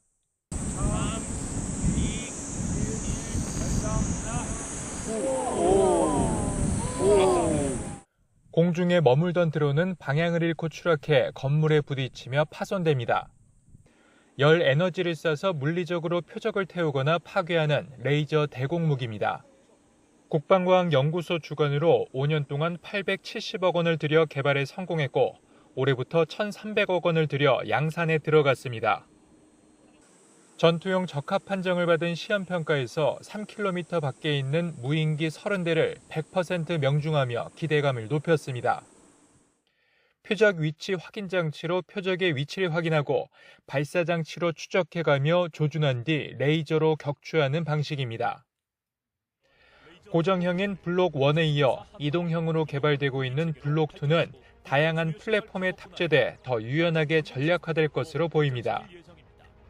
레이저를 세계에서 처음으로 전력화한 우리 군은 운용 개념을 발전시켜 방산 수출 시장 선점을 기대하고 있습니다. 첨단 신개념 레이저 무기의 연구 개발을 성공적으로 완료하였고 빠른 시간 내에 전력화를 통해 그 레이저 무기의 선도적 운용 국가가 되도록 노력하겠습니다. 수억 원에 이르는 미사일과 달리 한 발에 2,000원에 불과하고 낙탄 피해 우려가 없는 레이저 대공 무기는 북한의 무인기나 쓰레기 풍선에 대응할 수 있는 대안으로 떠오르고 있습니다. YTN 조용성입니다. 네, 지금 공항이 북적북적하죠. 300여 명의 승객이 인천공항에 발이 묶여버렸습니다.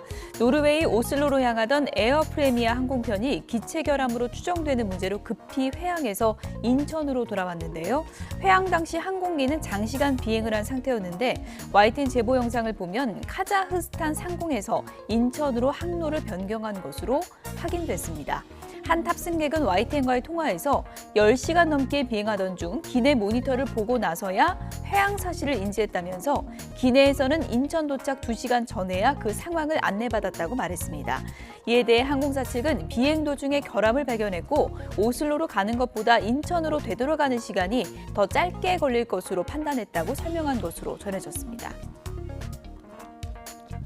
네, 희뿌연 연기로 하늘이 가득합니다. 산불로 국가비상사태가 선포된 북마케도니아에서 강풍에 산불이 확산하면서 사망자가 발생했습니다. 북마케도니아 당국은 북동부 마을 코코신제에서 7월 초에 산불이 시작된 이후 첫 사망자가 나왔다고 밝혔는데요. 이 강풍에 산불이 빠르게 확산하면서 10여 개 마을이 피해를 입었고 소방당국과 지역 주민들은 이 내륙의 발칸 국가에서 군대와 경찰 헬기 등을 지원받아 산불 진화 작업을 벌이고 있습니다. 어린이 3명이 숨진 영국 사우스포트 댄스 교실 흉기난동에 항의하는 시위대가 경찰과 충돌했습니다. 극우 성향 영국 수호 동맹 지지자로 추정되는 이들은 지역 모스크 인근에서 경찰차에 돌을 던지거나 폭죽을 터뜨리는 등 시위를 벌였습니다. 시위대를 진압하기 위해 경찰도 투입됐는데요. 경찰은 범인이 영국 태생이라고 이미 밝혔다며 사실과 다른 억측은 누구에게도 도움이 되지 않는다고 밝혔습니다. 중국을 공식 방문 중인 오세훈 서울시장이 베이징 시장과 만나 한중일 3국 수도의 협력관계 복원을 강조했습니다.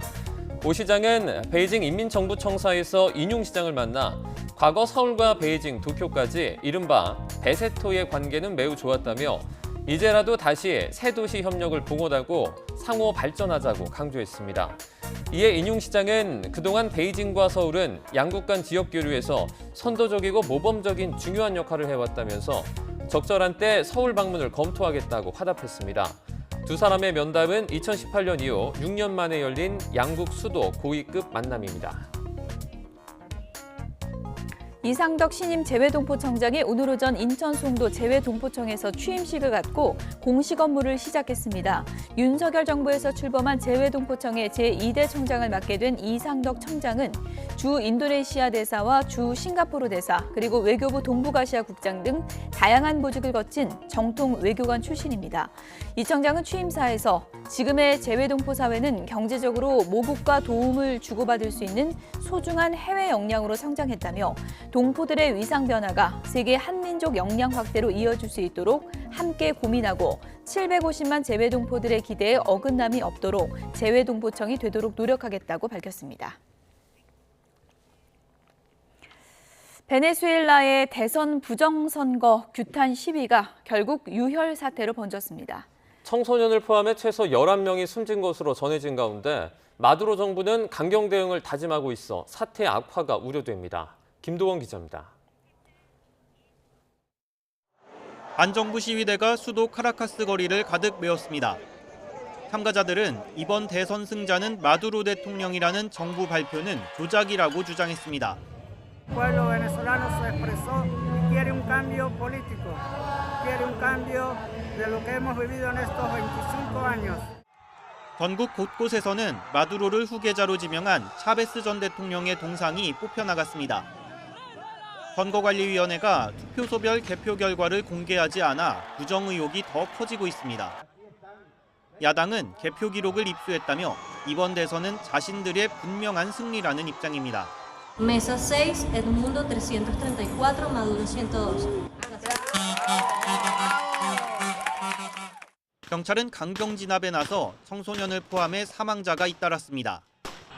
체포된 사람도 야권 인사를 포함해 700여 명에 이르렀습니다. 검찰은 시위대에 테러 혐의 적용도 검토한다는 방침이고 군은 마두로 대통령에 대한 절대 충성을 다짐했습니다. Apoyado por supuesto por los factores imperiales, el imperialismo norteamericano y sus aliados y sus lacayos y cipayos. Un golpe de Estado en marcha. 미국과 유럽연합, 유엔은 개표 기록을 공개하고 평화 시위를 보장할 것을 촉구했습니다. 우리 대사관은 현지 교민 140여 명에게 집회 시위 지역 방문 등 불필요한 외출을 자제해달라고 당부했습니다. YTN 김도원입니다. 팔레스타인 무장정파 하마스의 정치국 최고 지도자 이스마일 하니에가 이란에서 이스라엘의 공격으로 숨졌다고 하마스가 밝혔습니다.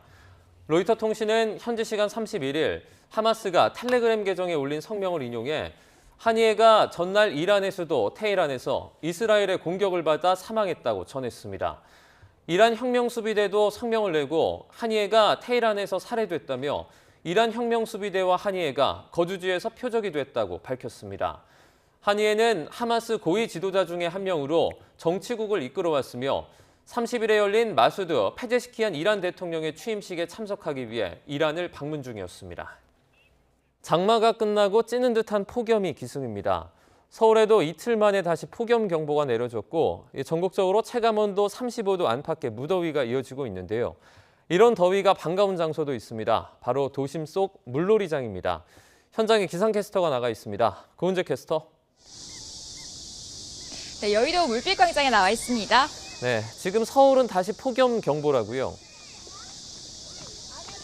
네, 그렇습니다. 이틀 만에 다시 폭염 경보가 내려진 서울에는 오늘 정말 푹푹 찌는 더위가 이어지고 있습니다. 현재 서울 기온이 31도를 웃돌고 있고요. 체감온도는 33도 안팎을 보이고 있습니다. 가만히 서 있기만 해도 정말 땀이 줄줄 흐르는 날씨인데요. 그런데 저는 오늘 이 더위가 반갑게 느껴지는 장소, 바로 도심 속 물놀이장에 나와 있습니다. 저는 오늘 이곳에 직접 한번 들어가 보려고 하는데요. 와, 정말 이렇게 시원한 물에 발을 담그자마자 찜통 더위도 날아가 버린 듯한 기분이 듭니다. 오후가 되면서 이곳에는 더욱더 많은 아이들이 가족들과 함께 물놀이를 즐기는 모습을 볼 수가 있는데요. 폭우 뒤에 폭염이 이어지는 궂은 여름 날씨를 이렇게 도심 속 피서로 달래보셔도 좋겠습니다. 이 자세한 더위 상황부터 살펴보겠습니다. 올여름 장마가 끝이 나고 더위가 점차 절정에 달할 것으로 예상되면서 폭염경보는 오늘 오전 서울을 비롯한 수도권과 강원, 충청, 또 호남 내륙 곳곳으로 확대했는데요. 전국적인 특보 속에 앞으로 서울 기온 33도, 체감온도는 34도까지 오르겠고요. 강릉과 대구에서는 기온이 무려 36도까지 지속했습니다. 낮 동안 전국적으로 체감온도 35도 안팎의 무더위에 주의가 필요한데요. 강하게 내리쬐는 햇볕의 자외선도 비상입니다. 오늘 전국적으로 자외선 지수가 높음에서 매우 높음 수준을 유지하겠으니까요. 바깥에서는 모자라 양산으로 햇볕을 차단해 주셔야겠습니다. 당분간 덥고 습한 북태평양 고기압이 확장하면서 폭염과 열대야가 길게 이어지겠고요. 금요일인 모레에는 기압골의 영향으로 서울 등 중부 곳곳에 5에서 40mm의 비가 가끔 내리겠습니다. 계속되는 폭염의 온열 질환자 수가 빠르게 늘고 있습니다. 지난 29일을 기준으로 누적 온열 질환자 수는 1000명을 훌쩍 넘겨서 1051명을 기록했는데요. 오늘 낮 동안 바깥 활동하신다면 저처럼 이렇게 물과 그늘이 있는 곳에서 충분히 휴식 취해 주셔야겠습니다. 지금까지 여의도 물빛광장에서 YTN 고은재입니다. 네, 뉴스나우 오늘 순서는 여기서 마치겠습니다. 내일 오전 11시 반 더 생생한 뉴스로 찾아뵙겠습니다. 여러분 고맙습니다.